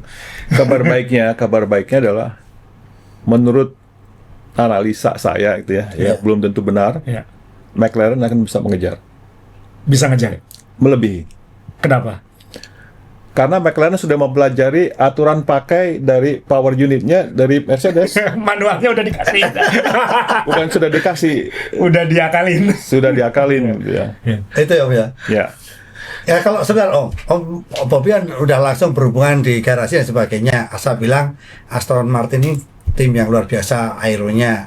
Tapi kembali lagi kalau kita ngomong baterai, engine dan lain sebagainya, Om Bobby melihat gimana gosip-gosip Aston Martin ini? Sekarang saya ingin tahu Lawrence Stroll itu merasa regret itu apa ya, kecewa ya? Menyesal untuk rekrut Adrian Newey atau tidak? Ya itu kunci sih. Mungkin nggak nyesal, tapi mungkin caranya dia adalah ya put more money into problem aja kayak gitu. Nggak, sekarang atas dasar apa Lawrence Stroll tuh rekrut Adrian Newey? Karena eranya sudah berubah gitu. Karena sekarang lebih ke mesin. Anda lihat satu foto office-nya Adrian Newey, itu masih ada meja gambar. Iya. Sekarang udah zamannya AI. Iya. Yang diperlukan selain rekrut Adrian Newey, dia tuh harus rekrut Stefanus Wijanarko. Masih di Cadillac kan? Ya, karena yang ini adalah generasi yang sudah mainnya tuh pakai komputer. Iya, betul. Jadi Adrian Newey itu harusnya cuma nyuruh-nyuruh aja, tunjuk-tunjuk aja gitu. Iya. Yang kerja adalah si Stefanus Wijanarko. Saya sampai gitu. berpikir gini, kasihan juga Aston Martin. Karena kalau sumber listrik ada PLTU tuh, pembangkit listrik tenaga uap ya. Ada PLTA air. Dia pakai PLTH katanya. Tenaga honorer, ya udah. Pembangkit listrik tenaga Honda. Sekarang zamannya AI. Ya. Udah sangat terlambat sebenarnya sih F1 pakai AI karena MotoGP sudah punya AI dari dulu. Oh. AI Ogura. Engkong saya juga panggilnya ai gitu juga sama engkong. Engkong juga ai. mulai Mulai ketularan. Aduh, aku sampai bingung lihat jawaban. Nah, ini dari segi teknis sekarang kita udah tahu ya. Mau sekelas apapun ngecasnya harus cepat. Itu kan, itu intinya. Nah, kalau dari sisi pembalap, Om Bobby ini kan kayak pengasuh ya, dari yang tua-tua, yang muda, kenal semua sekarang. Apa yang tadi perubahannya? Asal bilang kalau dulu tuh saklek, apalagi Ron Dennis gini-gini. Nah, sekarang Om Bobby yang melihat langsung, apa yang terjadi perubahannya? Kayak pembalap di sirkuit. Ya, ini kan kita lihat ada dua kubu ya. Satu Max Verstappen yang dibilang katanya berisik, komplain terus, dengan Kimi Antonelli yang sudah juara 2 kali. Sudah juara 2 kali. Ya. Kemudian juaranya Kimi itu dikasih catatan karena George Russell melakukan kesalahan. Kalau kita baca sekarang ini ya, software yang digunakan oleh tim 2026 itu kan sebenarnya kan machine learning ya. Machine learning itu artinya setiap kali satu lap itu informasinya dikirim ke komputer di pusat. Dari situ akan diturunkan dengan proses yang tadi sangat kompleks tadi dengan artificial intelligence untuk ditentukan lap ini di tikungan ini ngeremnya di sini, ngerem di sini, semuanya tuh software. Jadi kalau ditanya ya Kimi Antonelli meskipun pengalamannya barusan 2 tahun itu sudah bisa menguasai. Asal ya kamu di dalam itu udah kayak apa ya? Ngikutin manual aja ya. Bisa ini ngegas gini, bisa membaca ya. Sekarang Anda lihat ya, ada namanya mobil otonomi. Taksi Waymo. Itu kan tanpa driver ya. Sebenarnya Antonelli itu sebenarnya cuma kepengen duduk aja di dalam gitu aja udah menang gitu. Kayak autopilot. Iya. Jadi karena sekarang kan ya ini kan karena hampir 50-50 tadi. Power unit 500 tenaga kuda, ini 500 tenaga kuda kurang lebih kalau dipakai bahasa tenaga kuda ya. Kan kayak yang diomongin Alonso kan sekarang high speed corner itu jadi Richard Gere. Jadi kaki kita mentok, gas mentok, tapi software bilang clipping. Jadi pembalap maunya ngegas, software bilang ngecharge gitu. Jadi yang tadi Om Bob bilang kalau Lewis kakinya lebih old school daripada Leclerc, ya sekarang nggak perlu kata Om Bob kan sekarang software aja, gaspol aja nanti yang ngatur, kita ngegas gini aja nanti yang ngatur biar software aja. Tapi Max Verstappen, Max gimana Om? Itu kan boleh dibilang dia driver skillnya tinggi. Dia nggak rela untuk bahwa kontrolnya itu dilakukan oleh software. Saya nggak menikmati, meskipun saya naik mobil yang paling kenceng pun fungsi saya apa gitu loh. Itu dikeluhkan dia ya. Kalau itu pembalap dalam arti memang balapan adalah bagian hidupnya itu seperti itu ya. Betul. Tapi kalau kita nyari duitnya ternyata lebih gampang, kenapa tidak gitu? Iya kan? Jadi ini kalau dari sisi antropologi bukan teknik. Jadi ada perubahan budaya. Jadi manusia itu ternyata kalau dikasih tahu manusia sekarang berani Tapi kalau software takut ya. Nyatanya tadi gas ya. Ya udah uang clipping. Nah, kalau Om Bobby sendiri maunya regulasinya seperti apa ke depan? Kepengen seperti apa? Saya cuma bagian kecil dari media, nggak mungkin. Kalau saya ditanya pribadi saya fans. Kembali ke yang lama. Yang mana? V10. V10 sama. Kita satu angkatan dong. Bukan apa-apa ya. Artinya kalau dibilang balapan dipakai software ya udah nggak usah pakai itu. Mobil jalan sendiri bisa kok. Autopilot ya. Om Bobby ingat nggak dulu waktu ini saya belum liputan tapi Om Bobby sudah waktu itu waktu Alain Prost juara dunia terakhir, Williams pakai active suspension segala macam yang pakai komputer segala macam. Waktu itu kan tahun 94 semua itu dilarang karena mengembalikan kontrol ke pembalap. Karena dulu itu sudah seperti itu sebenarnya. Jadi dia nggak usah mikir style apa-apa, komputer yang ngatur semua termasuk tinggi suspensi segala macam itu menyesuaikan semua. Nah, kemudian kan tahun 94 dibuat manual lagi semua kayak gitu. Nah, ini F1 sekarang ada nggak ya kira-kira pemikiran kayak gitu? Itu yang saya khawatir karena kan eranya udah era teknologi banget ini. Pemikiran seperti itu ada, tapi sejak F1 dimiliki sama Liberty Media ya uang berbicara. Kalau dulu kan zaman Bernie, zaman FIA masih Max Mosley itu kan yang megang orang balap semua gitu kan. Ross Brown. Ross Brown orang balap semua. Dan yang sekarang yang pegang orang financial semua kan kayak gitu. Tuh, sekarang tidak ada Ross Brown. Ya. Kalau misalkan masih ada Ross Brown di F1 di Liberty Media, tidak mungkin ada regulasi 2026 ini. Ya.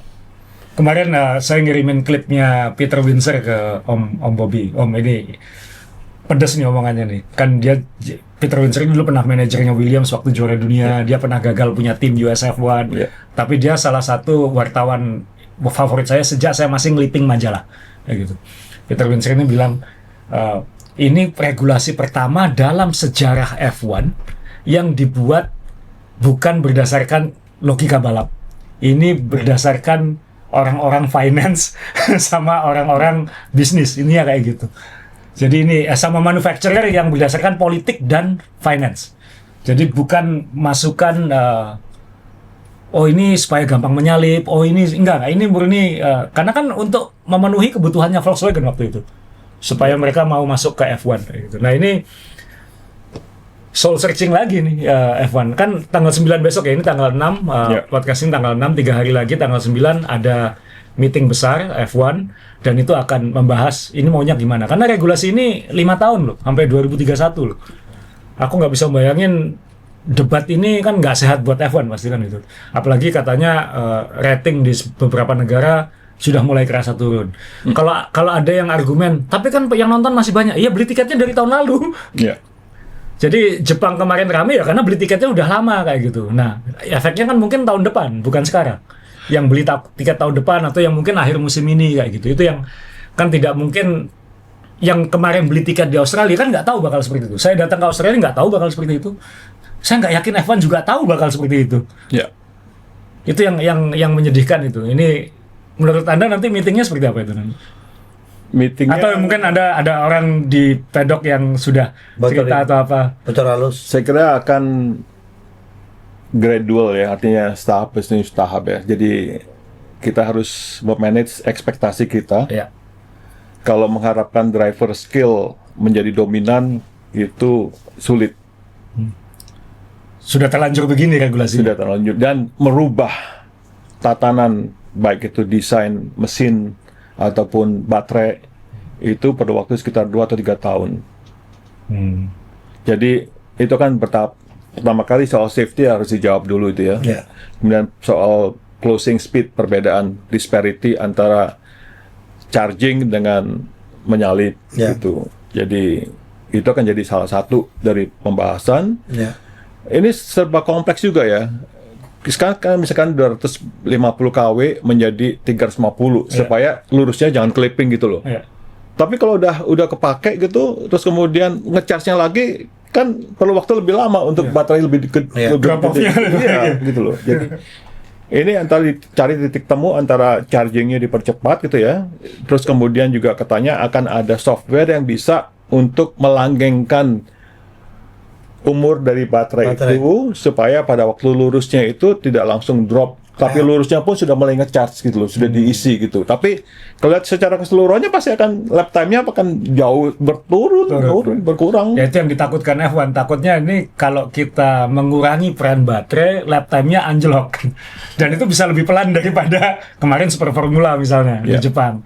Jangan-jangan nanti lebih pelan dari F2 kan nggak mau juga seperti itu. Itu yang mengerikan itu. Yang disayangkan adalah kenapa ini uji cobanya di F1.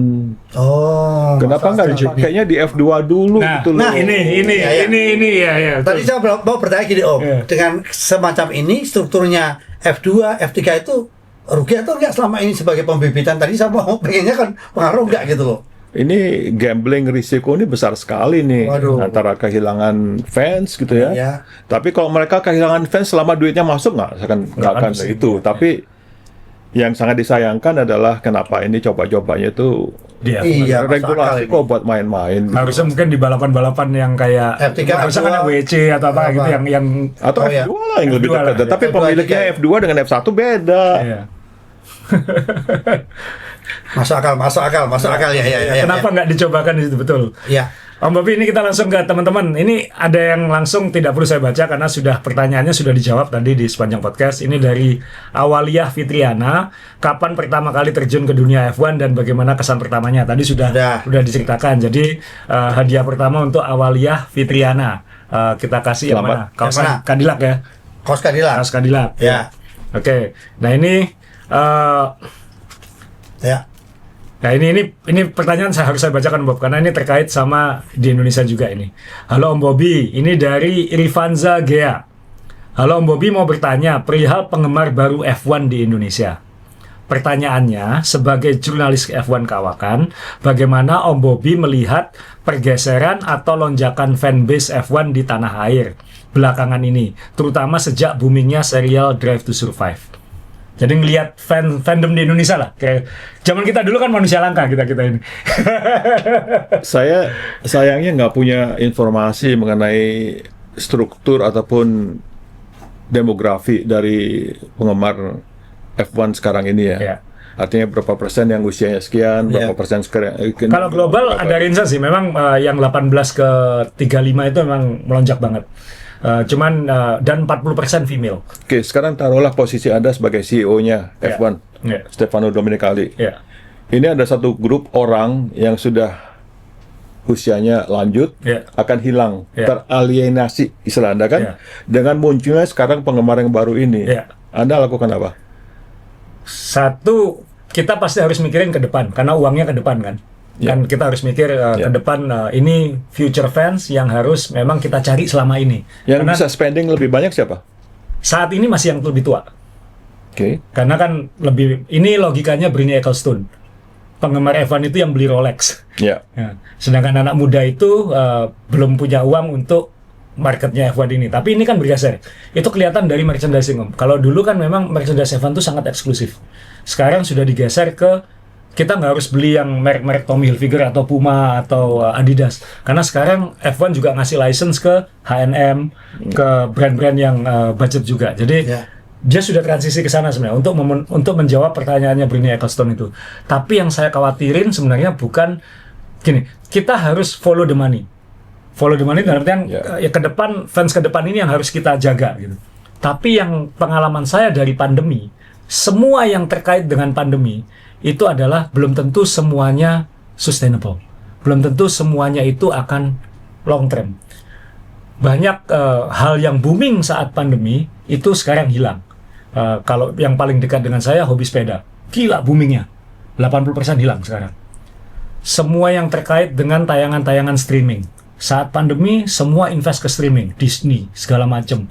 Tapi sekarang semuanya loss, udah mulai merger lagi, saling beli lagi, segala macam. Nah, F1 ini sekarang kebanjiran fans pandemi itu. Yang harus dijawab oleh F1, yang saya yakin mereka sekarang melakukan risetnya adalah kira-kira berapa persen bakal stay? Atau bagaimana caranya mereka untuk stay? Itu menakutkannya adalah, jawabannya adalah mengalienasi fans-fans lama. Itu balancing yang harus dijawab oleh Stefano Domenicali itu. Dan Domenicali mewakili era lama juga loh. Dia kenal fans lama loh, harusnya seperti apa. Di Ferrari lagi. Nah itu yang... Sayangnya di meeting tanggal 9 April itu hanya diwakili oleh technical manager, manufacturer, sama itu baterai dengan power unit ya. Sama F1, sama FIA. Driversnya nggak ada. Tetap nggak dilibatin. Itu jadi kita bisa bayangkan ya output dari meeting tanggal 9 itu apa gitu karena sementara yang merasakan tidak dilibatkan. Seharusnya saya sih mau usul meeting tanggal 9 itu harus melibatkan orang-orang seperti Mas Dewo sama Asrul. Dari fansnya nggak ada ikut loh. Ya dari fans nggak ada juga ya. Iya kan? Ya kan udah modern, nggak pakai fans, dia pakai AC umum. Kalau kita bilang namanya stakeholder itu harus semuanya. Betul, stakeholder ya. Ya, jadi Anda pun stakeholder. Jadi beberapa tahun lalu kan F1 punya survei global itu kan hasilnya bagus banget gitu.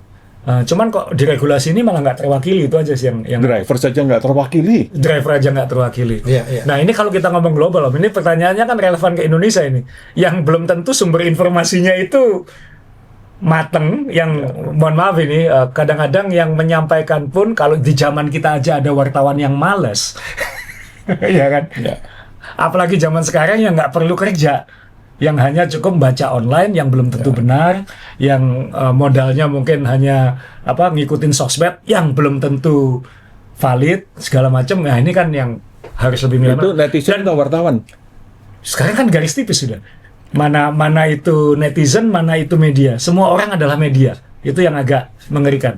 Kenapa saya dulu ngajak Mas Dewo tahun 2021 itu podcast, Mas Dewo, ini momennya bagus nih. Ini Red Bull lagi naik daun, McLaren lagi naik daun. Yeah. Ini waktunya ngomongin F1 lagi. Lagi pula lagi pandemi nganggur semua ini ya gitu. Ini harus ada yang menjembatani kayak ngisi kekosongan ya. Nah, ini yang saya khawatirin itu karena pemahamannya netizen itu kan apalagi di Indonesia itu ini negara paling FOMO sedunia gitu. Yeah. Itu yang saya khawatirin. Jadi ini pertanyaan sih, pendapat tentang F1 ini malah jadi jawaban saya, Om Bobby. Jawabannya Om Bobby gimana nih untuk lonjakan fanbase di Indonesia ini? Apa tips untuk fanbase di Indonesia? Mau dinaikkan atau caranya menaikkan? Enggak, untuk mereka bagaimana supaya mereka bisa lebih langgeng seneng dengan F1 supaya mereka nggak gampang kepancing dengan cintanya kepada F1 ya. Cuma satu, itu nonton bareng-bareng aja deh. Jakarta bagus, kemarin saya lihat. Jakarta bagus. Nonton bareng-bareng aja. Kenapa kayak gitu? Karena kita bisa saling adu argumentasi. Langsung gitu. Ya? Langsung, bukan lewat sosmed ya. Interaktif.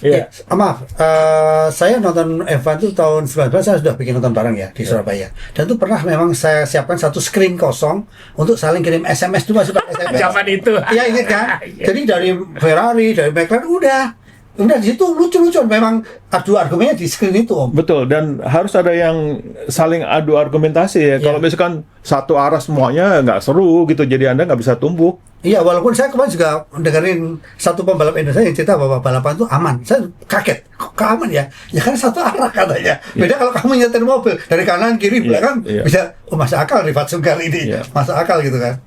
Jadi memang sekarang ini kalau bisa ya memang ada adu argumen ya. Dan masih secara dewasa. Ya, itu yang secara dewasa itu yang susah. Kalau memang anak muda juga yang ya mohon maaf, ini saya bukan pemasang gitu ya. Saya kalau wawancara, kita ini old school, misalnya saya nggak akan percaya. Saya kalau ngobrol sama orang itu pakai kacamata hitam, saya nggak percaya karena saya pengen lihat matanya gitu. Itu hal yang sederhana. Terus saya juga ngelihat dia backgroundnya seperti apa. Karena kan saya dulu pernah, Om Bobby mungkin ingat waktu saya pertama kali jadi komentator di TV. Saya langsung saya waktu itu masih umur 20-an, langsung ketemu dengan partner yang usianya lebih senior, yang kaya, yang punya Ferrari, segala macam kayak gitu. Jadi saya pasti diinjek-injek tanda kutip. Dan saya siap dengan itu. Kenapa? Ya saya masih baru kayak gitu. Tapi saya mencoba membuktikan dengan saya terus liputan, saya terus belajar. Dan zaman itu kan memang belum ada internet, segala macam.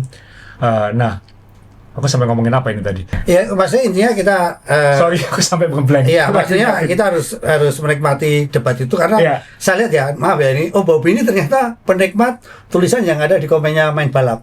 Bobby tahu semua. Dan saya membaca pun apa yang terjadi setelah saya membaca, saya minder. Sebaiknya saya nggak di sini ya. Kenapa? Saya tuh hanya pecinta hewan yang kasual. Dengan hewan saya bisa keluar negeri gratis. Itu tujuan saya, Om. Jadi kalau saya membaca komen-komen yang tadi Om juga berapa kali Om baca sampaikan di sini tadi, komen-komen di Main Balap, gila ini orang pintar semua. Sumpah orang pintar semua. Gila. Saya nggak pantas di sini. Nggak, bagus sekali pertanyaannya. Pertanyaannya sangat bagus sekali. Iya loh. So ini aku tahu kenapa aku agak ngeblank karena aku mau bridging tadi itu percakapan tentang bagaimana berargumen dan mengembangkan kemampuan soal F1 itu dengan definisi peliput itu loh, Bob. Kan saya bilang, Om Bob ini bukan wartawan, tapi lebih wartawan daripada yang wartawan kayak gitu. Karena tadi cinta tadi itu cinta dan total gitu. Maksudnya kalau melakukan sesuatu kan harus total gitu. Nah, ini pertanyaannya dari ini J Aklas atau Jakas. Nanti saya tampil. Izin bertanya Om Bobby, batasan wartawan untuk meliput driver atau tim itu sampai mana? Apakah bisa langsung meliput masuk sampai pitbox, dan apakah ketika wartawan dengar obrolan penting di tim yang nggak sengaja kedengar bisa langsung disebar atau didiskusikan dulu ke tim terkait? Nah ini penting karena cross check. Ya, saya pengen ngasih masukan juga buat teman-teman anak muda lain yang punya hobi F1 dan ingin jadi podcaster atau ingin jadi peliput, karena ilmu jurnalistik itu sekarang langka gitu, Bob. Nah, Om etika jurnalistik. Jadi ketika ngomong itu base-nya apa, seperti apa kayak gitu. Om Bob ini sebenarnya punya banyak informasi yang nggak boleh disampaikan. Kan karena ini apa ya, kayak nggak ya memang etikanya nggak bisa karena sumbernya juga harus dilindungi dan lain-lain, dan itu terkait dengan kalau itu di level politik atau perang bisa sampai tingkat keselamatan kayak gitu. Nah, ini sebenarnya saya bisa jawab, tapi kan saya nanya ini, saya memilih pertanyaan ini karena Om Bobi kan punya banyak contoh ya. Jadi ID card ini setumpuk ID card yang dibawa Om Bobi ini yang baru-baru ini yang baru-baru ini. Hijau. Jadi kan Om Bobi. Media F1 itu kalau dulu hijau nih Om ya? Iya, dulu hijau. Sekarang ungu. Berarti kan ungu itu fotografer yang race by race. Kalau yang permanen masih merah? Hitam. Oh, hitam sekarang. Hitam ya.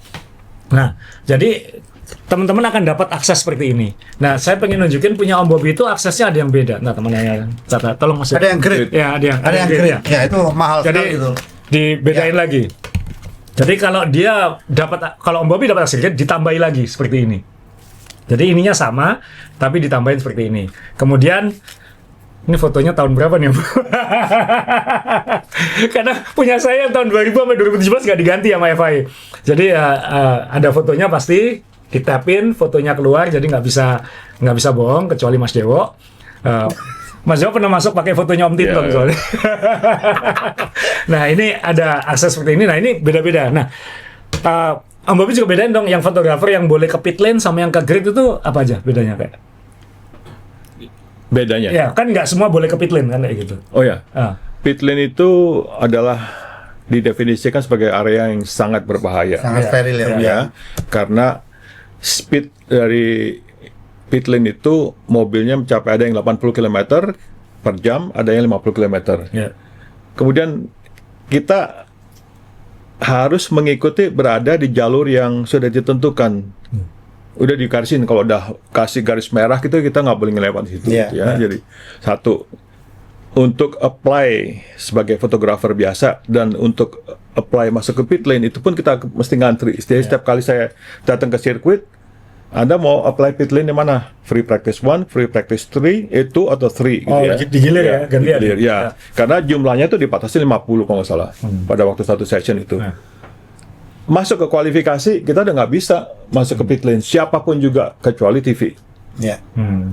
Atau beberapa orang yang terpilih di pit wall, tapi pit lane harus steril. Kemudian tadi pertanyaannya itu pit box. Pit box itu yang tempatnya fans itu kan ya? Pit VIP. Pit box itu, enggak, pit box itu adalah belakangnya garasi. Belakangnya garasi, oke. Belakang garasi pedok ya? Bukan. Di garasi, di dalam garasi ada mobil. Terus di dalam itu ada yang kayak Beyonce. Waktu dapat itu loh saat dapat ya. Itu pure tamu dari garasi. Terus kemudian kalau kita ke grid, ya harus apply lagi ke grid sini. Tapi saya akhir-akhir ini enggan apply grid karena itu kan terjadi sebelum start, ada mesti ke grid. Sebagai fotografer, Anda juga kepengen motret race apa? Itu ini Mas Dewa yang relate ini. Ini kalau kita mesti bawa lensa kamera segitu-gedenya mesti lari ke sana. Nah, itu kalau dulu sih masih oke lah. Masalah itu harus nyebrang lintasan kan ya? Macam-macam ya. Dan ada yang shuttle, ada shuttle gitu kan. Melbourne nggak ada shuttle kan. Nah, kalau pedok itu saya bisa masuk ke pedok. Bebas ya. Terus kemudian ke press conference bisa. Tapi kalau saya apply sebagai fotografer di belakang, di belakang atau di samping tidak boleh menanyakan. Tidak boleh bertanya. Itu di kamera kan, maaf Om, ada tulisan still foto itu ternyata saya nggak tahu. Kalau saya memang menyusup di Shanghai waktu itu kan yang Sebastian Vettel bisa finish keempat dengan Toro Rosso waktu itu. Saya kan kecil ya, nyusup di bawah kakinya kameramen gede terus. Saya baru tahu kamera no video baru tahu. Oh, ada batas ini. Karena saya bukan wartawan. Video di sini, foto di sini. Stiker itu salah. Saya mesti koreksi. Stiker yang ada di body kamera bukan di lensa. Sebenarnya harusnya itu adalah ditempelkannya di body aturan mainnya itu ya. Itu sebenarnya itu adalah komitmen kontrak. Bahwa Anda tidak boleh menggunakan kamera itu untuk video. Betul. Jadi itu sebenarnya komitmen. Sekali kalau Anda melakukan pengambilan video, jadi Anda waktu itu kan ngantrinya di video kan, ini nggak boleh gitu kan ya. Kalau misalkan ketahuan, itu langsung di ban seumur hidup. Betul. Waktu itu karena saya penyusup kan nggak ada tulisan stiker apa. Cuma dia bilang still foto. Oh, still foto. Ya. Oh, berarti foto ini. Tapi karena saya penjual kan nggak tahu. Itu artinya komitmen Anda Ya. tidak boleh mengambil video. Walaupun sepi di sirkuit ya Om ya. Ya. Oh, di luar nggak apa-apa. Iya.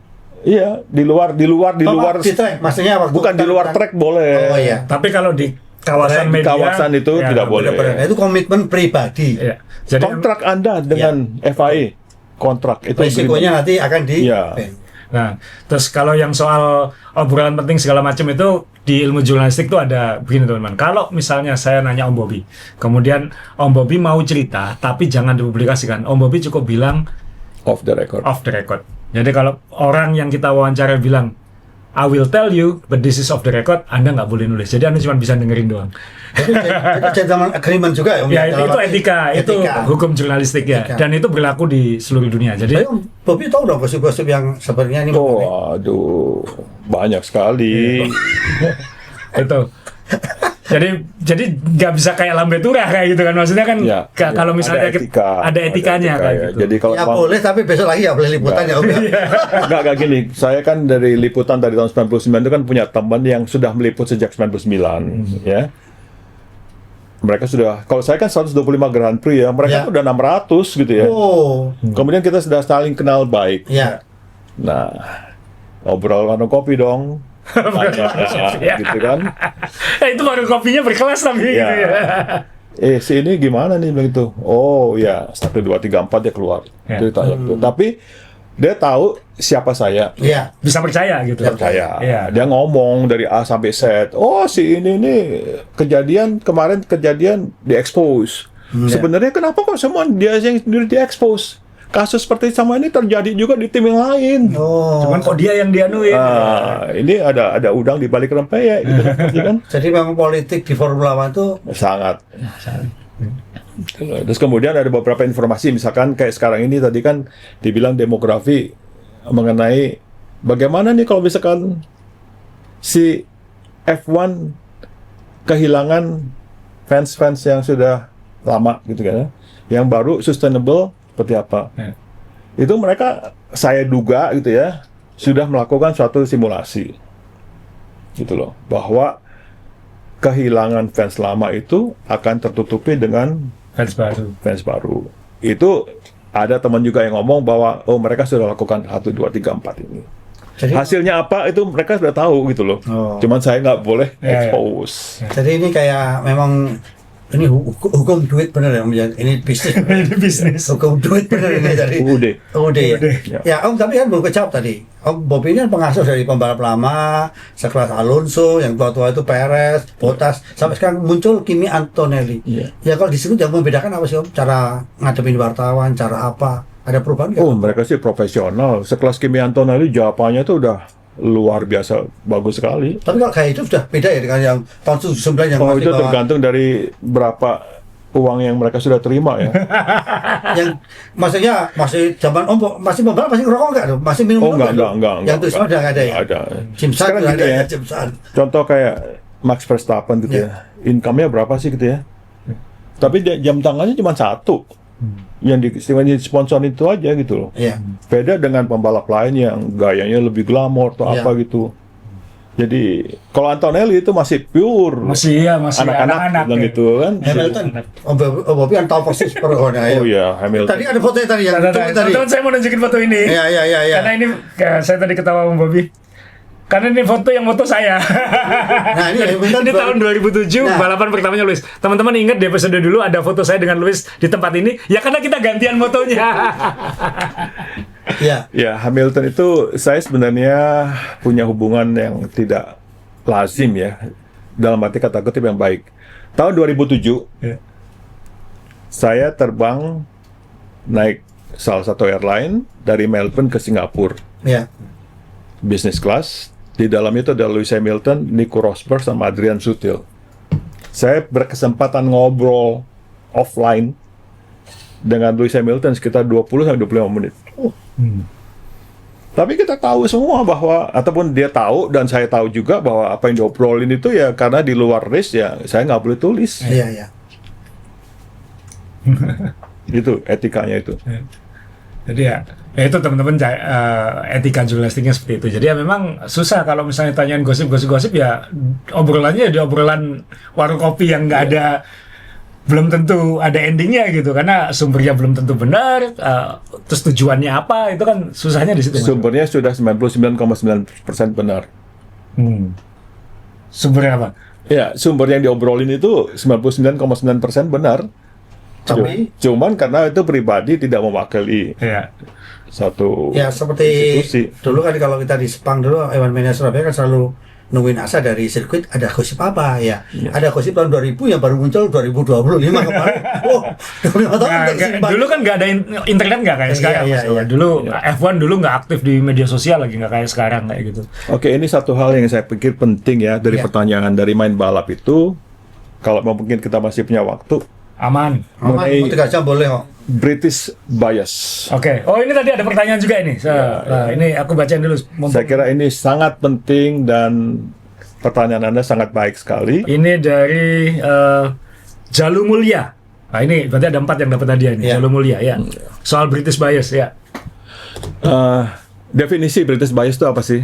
Jadi British bias itu artinya ada kecenderungan bahwa katanya wartawan ataupun media yang berasal dari Inggris itu rasa nasionalismenya melebihi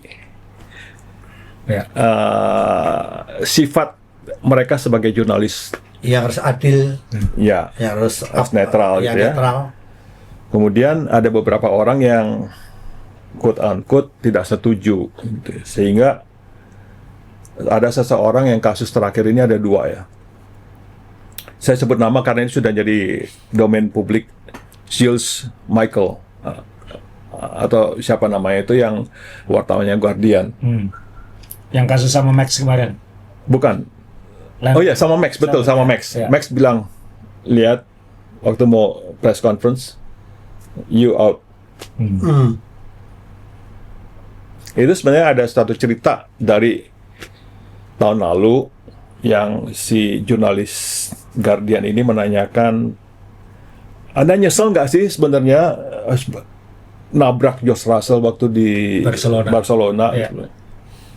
Max sudah bilang saya nggak suka pertanyaan Anda. Dia masih maksa.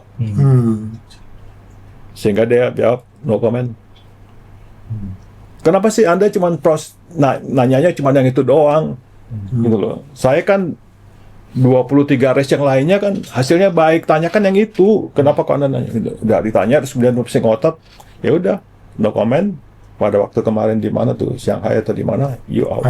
Oh, ada dia lagi. Ya, kan Max bilang kamu ngapain fokus ke satu kejadian, kan season itu dinilai dari satu musim. Jadi ini kalau kita ngomong tadi Inggris tuh memang lebih kadang-kadang tidak, wartawannya juga maaf tanda petik ada beberapa orang yang tadi seperti itu ya, dalam arti sangat. Saya kan selalu ngomong positif, rasa nasionalisme mereka lebih tinggi, mengalahkan angle jurnalisme tapi mereka. Kalau nasionalismenya wartawan Jepang juga bagus dong untuk contoh. Oh, kan ini kan namanya British bias, bukan Japanese bias. Yang positifnya ya Om ya.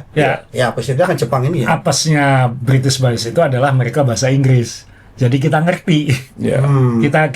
Kita semua baca gitu. Kalau yang Italian bias, yang German bias, yang Japanese bias kan kita nggak ngerti. Iya, cuma kalau Jepang ini kan selalu positif ya kalau kita lihat loh.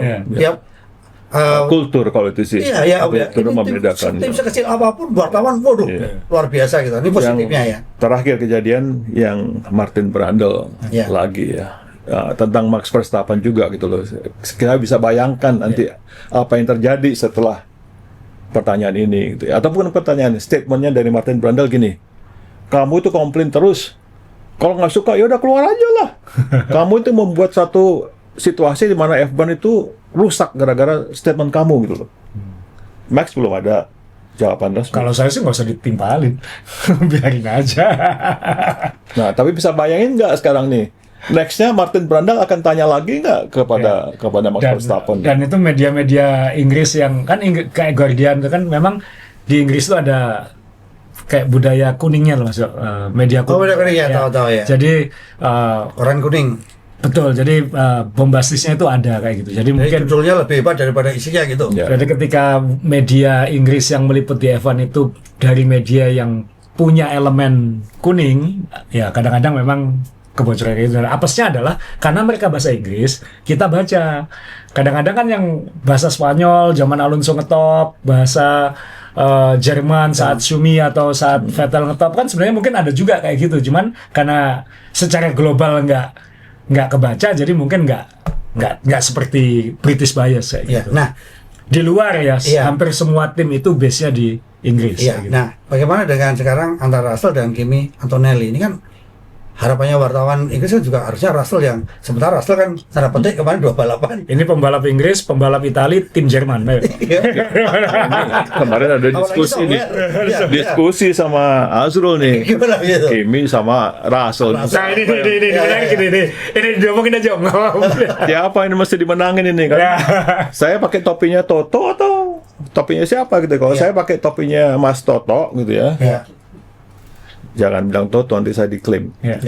Toto, Mas Toto gitu ya. Ya. Saya lebih baik mengunggulkan Kimi karena bonus yang akan diperoleh oleh Kimi itu akan lebih murah dibanding dengan bonus kalau saya mendukung George Russell. Ini topi pengusaha ini. Ini topi pengusaha ini, ya betul. Iya. Nah, sementara yang British tadi gimana kalau melihat Russell digituin? Wah, petik. ya, Mr. Toto itu orang Austria. Iya. Dia melihat dari segi marketing ya. Kalau George Russell juara F1 tahun 2026, dia adalah orang Inggris yang menjadi juara setelah Lando Norris yang dimana tahun 2025 itu 1 tahun cuman bedanya gitu ya. The next British driver. Tapi Anda bisa bayangin kalau Kimi Antonelli umur 19 tahun, orang Itali juara dunia F1 2026 tanpa Ferrari. Tanpa Ferrari. Itu adalah juara Itali yang berikutnya setelah Alberto Ascari yang tahun berapa itu? Kalau begitu saya pilih Bezzecchi. Schneider tenis ya kan? Benar kan? Ya. Umur Kimi Antonelli berapa? 19. Fanbase-nya yang baru dibentuk ataupun terjadi setelah Kimi Antonelli 2 kali juara ini itu eksponensial. Mudah-mudahan semua anak-anak semua ini bridging, kalau tadi bridging ini next level, next generationnya F1 ini ya. Ini fans masa depannya ya Kimi Antonelli ini. F1 sebagai penyelenggara IO Kimi aja Kimi aja gitu. Kasihan Russell. Terus kemudian kan Russell dibilang katanya make mistake. Saya bilang sama Azrul, mistake yang di make atau make mistake gitu. Karena gini, dengan software tahun 2026 ini, kalau Anda melakukan kesalahan pada waktu di lintasan, softwarenya itu kan machine learning. Dia kalau salah, dia bingung, confused. Mesti ngapain gitu, karena reaksinya itu, jadi kalau misalkan dia kayak mendingan kayak si Kimi Antonelli diem aja gitu. Karena softwarenya akan benar gitu. Tapi kalau dia gitu. Ini yang dialami Leclerc juga. Aku kelebihan sedikit aja berubah semua gitu ada ya. Karena softwarenya ini belum terlatih. Ini kan machine learning AI. Jadi gini, Leclerc ya atau siapa yang kekurangan jumlah lap. Nah, kenapa kok pakai software ini machine learning? Dulu apa keluhannya? Free practice pertama 1 jam. Setengah jam kosong, penontonnya bengong aja gitu kan. Sekarang begitu free practice pertama udah antri semua gitu. Karena apa? Karena si driver ini akan ngajarin softwarenya itu, memberikan informasi sebanyak mungkin. Oke, Anda lihat fotonya dari Hannah Smith pegang pakai meteran itu, ngukur. Itu karena dia benar-benar kepengen tahu titiknya itu berapa meter sampai ke tikungan pertama. Itu dia ngukur sendiri si Hannah Smith. Saya nggak tahu kenapa bukan orang lain gitu ya. Karena posisi waktu dia start sampai ke tikungan pertama itu akan dihitung oleh software berapa meter gitu. Gila ya. Gila ya. Gitu. Itu sekarang seperti itu ya. Jadi ya saya bilang sih siapapun yang juaranya lebih baik yang ngikutin softwarenya aja deh, karena ini zaman software. Sehingga driver control yang dimiliki oleh Verstappen itu jadi kurang laku.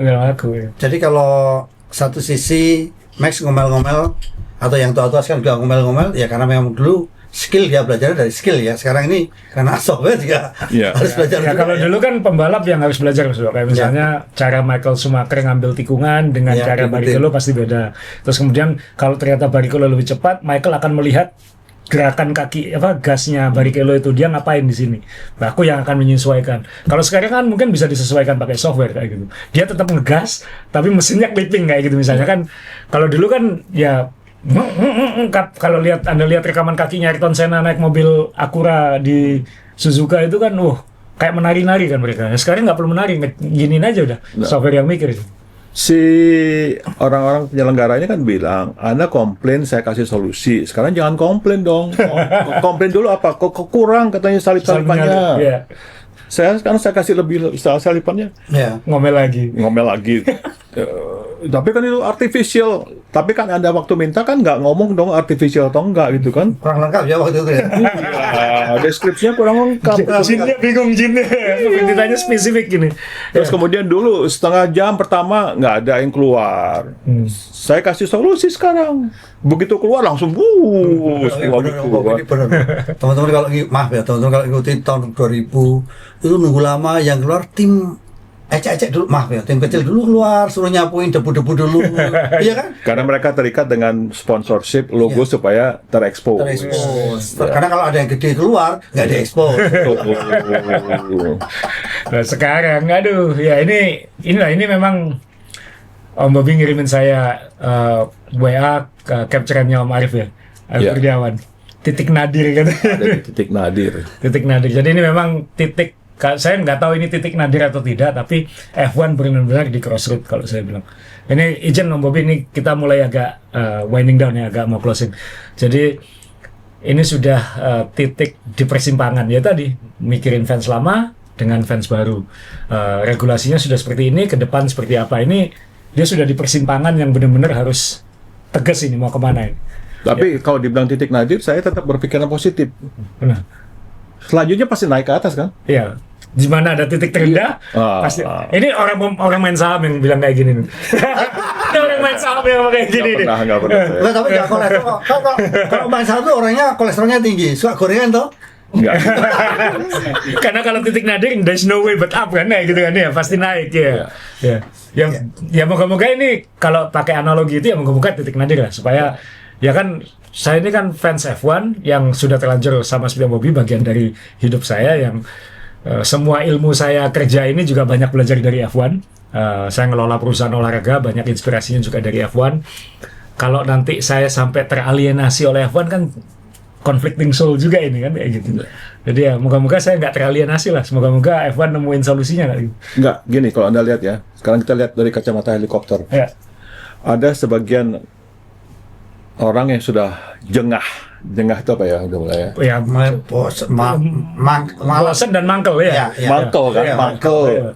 Itu Anda lihat ada pergeseran dari pemuja F1 pindah ke MotoGP.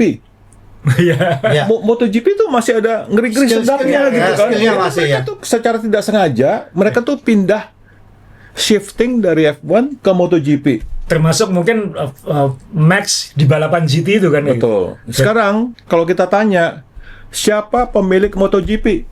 Sama. Iya, makanya itu kan kantong kiri kantong kanan. Itu justru bisa ada kemungkinan konspirasi kesengajaan. Ya. Mas Dewo ini saya pindahin aja di MotoGP lah. Iya. Kalau saya mau nambahin sedikit sih, bagusnya adalah sekarang orang yang kemarin hanya suka F1 gara-gara Max ini adventure ke balapan-balapan lain, dia jadi kenal balapan lain gitu. Sekarang mungkin dia karena taunya dari Drive to Survive, dia nggak tahu IndyCar seperti apa, dia nggak tahu MotoGP mungkin seperti apa, balapan GT seperti apa. Balapan GT kemarin Max di North Clive itu ada 60 juta pemirsa baru. Padahal itu balapan lokal loh itu. Ya. Itu balapan lokal teman. Itu belum tentu balapan Eropa. Itu balapan Jerman. Nah ini kita ngomong Max ini. Ya, ngomong Max ini. Om Bobby punya trofi. Trofi sendiri ini. Trofi bikin sendiri. Jadi gimana ceritanya Max ini? Ditandatangani oleh Max Verstappen. Ya, ini tahun lalu, tahun 2025 di Shanghai, dia kan menjadi juara dunia yang keempat kali kan. Iya. Hari Kamis, saya minta tanda tangan dari Max. Tantangannya di sini. Tetapi karena masih hari Kamis kan santai kan. Iya. Nah, desain dari yang trofi yang saya bikin ini murah sekali kok nih kok. Iya. Daripada di kaos kayak Mas Dewo gitu kan. Iya. Saya coba untuk bikin ini di trofi. Terus kemudian ada tagline-nya dia kan Max Verstappen itu kan simply lovely gitu kan dia. Iya. Tapi saya tambahin bawahnya ada kata genius. Max, would you like to sign it? Yes, gitu. Dia tekan kan. Setelah dia tekan, dia kata lihat kata genius. Yang bilang thank you dia, bukan saya. Nah itulah, kalau kita bisa melihat karakteristik dari seorang pembalap yang sudah top gitu ya, itu humble-nya itu di situ. Jadi kita juga harus belajar fans Jepang juga ya. Fans Jepang itu kalau ke sirkuit, cara pendekatan ke pembalap tuh aneh-aneh. Ada yang bawa boneka, ada apa, dan itu kan macam-macam tuh. Jepang tuh paling bawa koper tuh ketemu pembalap seperti itu kan, Om ya. Closing sekarang. Closing. Udah 1 jam setengah lebih. Ya. Ya moga-moga ini. Kesimpulannya apa yang kita sekarang bahas pada 1,5 jam ini? Kalau gitu, Bobby dulu. Ada pergeseran antara penggemar lama dengan penggemar baru. Iya. Tapi kalau kita ingin meningkatkan keasikan kita pada dunia F1, Keasikan. tetaplah bersama F1. Kalau sekarang dianggap sebagai masa-masa sulit bagi penggemar lama, tentu akan ada istilah badai pasti berlalu. Iya. Nextnya, kalau ini dibilang titik nadir, the only way up is the only thing that can happen is only to go up. Stay tune kepada F1. Ya. Oh, stay tune banget tanggal 9 besok, tungguin ini. Ya, kayaknya itu sudah mewakili sih. Yang jelas sekarang moga-moga kita, yang saya takutkan Om Bobby, nanti kalau ini tidak ada langkah atau apa yang konkret, visi F1 lebih disampaikan, nanti kita akan debat kusir gini terus selama 22 lomba kayak gitu. Jadi akan ngomongin, aduh ini salib-salibannya gitu lagi. Jadi tiap lomba nanti temanya bukan lagi heroisme pembalap atau sukses pembalap, tapi kayak ini kemarin nyalipnya begini, ini kemarin itu kan nggak asik gitu buat liputan, buat yang membahas aja bosen kayak gitu. Termasuk dulu setiap kali saya harus nulis Michael Schumacher menang lagi, itu kan sesuatu yang waduh apa ya leadnya supaya nggak bosen ya kan kayak gitu. Nah ini moga-moga nanti F1 ya moga-moga benar titik nadir sih kalau gitu, kalau lihat definisi tadi, karena dari titik nadir hanya bisa up, berarti Om Arief Kurniawan yang benar itu. Jadi ya sekali lagi ya mungkin sudah disimpulkan oleh Om Bobby, kecuali Mas Dewa ada yang mau ditambahin. Ya, saya mengingatkan saja nanti di antara pemenang tadi ada 4 orang tadi, yang pertama tadi kaos Cadillac, yang ini dari Om Bobby, ada tanda tangannya juga, kenang-kenangan. Ini dari sirkuit Shanghai, ini universal adaptor. Oh, jadi isinya colokan universal. Jadi untuk teman-teman yang kesulitan beradaptasi dengan orang lain, ini adaptor ini caranya beradaptasi. Ya, itu kan? Ya, terus satu lagi. Ya, ini souvenir sarung tangan dari Shanghai juga ada. Terus yang satu lagi nanti dari main balap kita kasih kaos umbel. Oke. Nah, supaya nanti ini masih ada minggu-minggu depan kita masih bisa bagi-bagi lagi kan. Baik. Jadi teman-teman nggak usah stres atau takut kalau melihat sesuatu. Mas Dewa kok pegang itu terus, itu nggak dikasihkan ya? Oh, nggak bisa pegang ini. Itu nggak dikasihkan ya, itu punya Om Bobby ya. Jadi kalau misalnya kita nonton boring dan semuanya santai aja, toh nanti ada AI bisa menggantikan balapan. Menggantikan balapan. Ya, Om Bobby moga nggak. Terima kasih datang ke Surabaya karena khusus untuk ini. Habis ini kita makan siang. McD biar ngedit supaya nanti sore bisa tayang. Boleh tahu habis ini liputan kemana? Rencana yang masih pengen dan membuat Om Bobby itu harus datang ke sini. Ini tahun 2026 saya plan akan liputan langsung 6 race. Yang sudah adalah Melbourne, Shanghai. Orang 4. Nextnya Monaco. Wow. Itu wajib itu. Ya. Ngecasnya gimana sana nanti ya?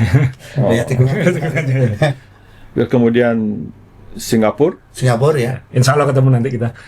Las Vegas ya. Om Bobby suka Las Vegas. Iya. Satu lagi kalau saya lupa harus 6. Kemana lagi Om? Kemarin sudah kena cancel 1. Belanda. Oh ya Belanda. Karena apa? Tahun ini Zandvoort tahun terakhir. Ya. Terakhir. Ya. Tahun depan sudah. Ya. Monaco, Zandvoort, Singapura, Las Vegas 4. Jadi Zandvoort itu tergantung prestasi Max. Kalau Maxnya turun ya udah nggak jadi perpanjang. Kalau Max pensiun, saya juga akan pensiun. Aduh. Wow. Saya sudah umur 69. Ya. 1 kali tahun lagi 70 dan. Tuh teman-teman ya. Ini ya. Saya bilang tadi, ini bukan wartawan, tapi spiritnya tuh ngalah-ngalahin semua wartawan ya gitu. Itu yang Dan yang saya buat sana satu saya, Om Bobby ini kalau boleh bocoran halus ya, pergi pakai duit sendiri. Sumpah ini kalau orang nggak gila, nggak. Dah, buang segitu tuh. Saya pun pertama kali terjebak waktu Austin pertama 2012 ikut grup Lili Tour, ternyata itu isinya maaf ya orang kaya semua. Tidurnya di planet Hollywood ya. Terus, wah itu kembalikan kartu kredit itu, 7 tahun baru lunas Om. Salah ini, benar di sana saya nggak judi loh. Ya itulah F1, Formula One memang sesuatu yang kita bilang mahal tetapi bisa dikalahkan dengan mimpi. Karena saya juga termasuk orang yang bisa ke 12 sirkuit yang bayari Lili Tour kan gitu, sama asa. Dan saya nggak yakin peliput-peliput F1 muda nanti kalau ada dari Indonesia mau panas-panasan kayak Om Bobby. Itu jujur, saya waktu itu kagumnya waktu turun dari media center lihat di pintu masuk pedok. Shanghai aja. Iya. Terus dia bilang, "Duh, Om Bobby di sini, yang lain pada di atas." Dia bilang kayak gitu. Udah kita bertiga sama Mas Arif Kurniawan. Tapi kalau saya udah tahu rahasianya Om Bobby itu kalau tahan panas, saya lihat apa sih seusia ini kok tahan panas. Selalu bawa sendok. Kenapa Om? Kalau panas pakai sendok.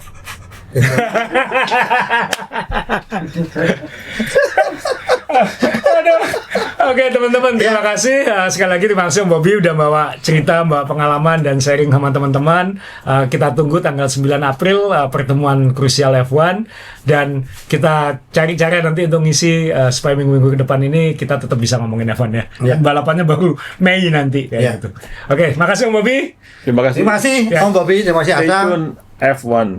Awas kalau Anda tidak. Ya.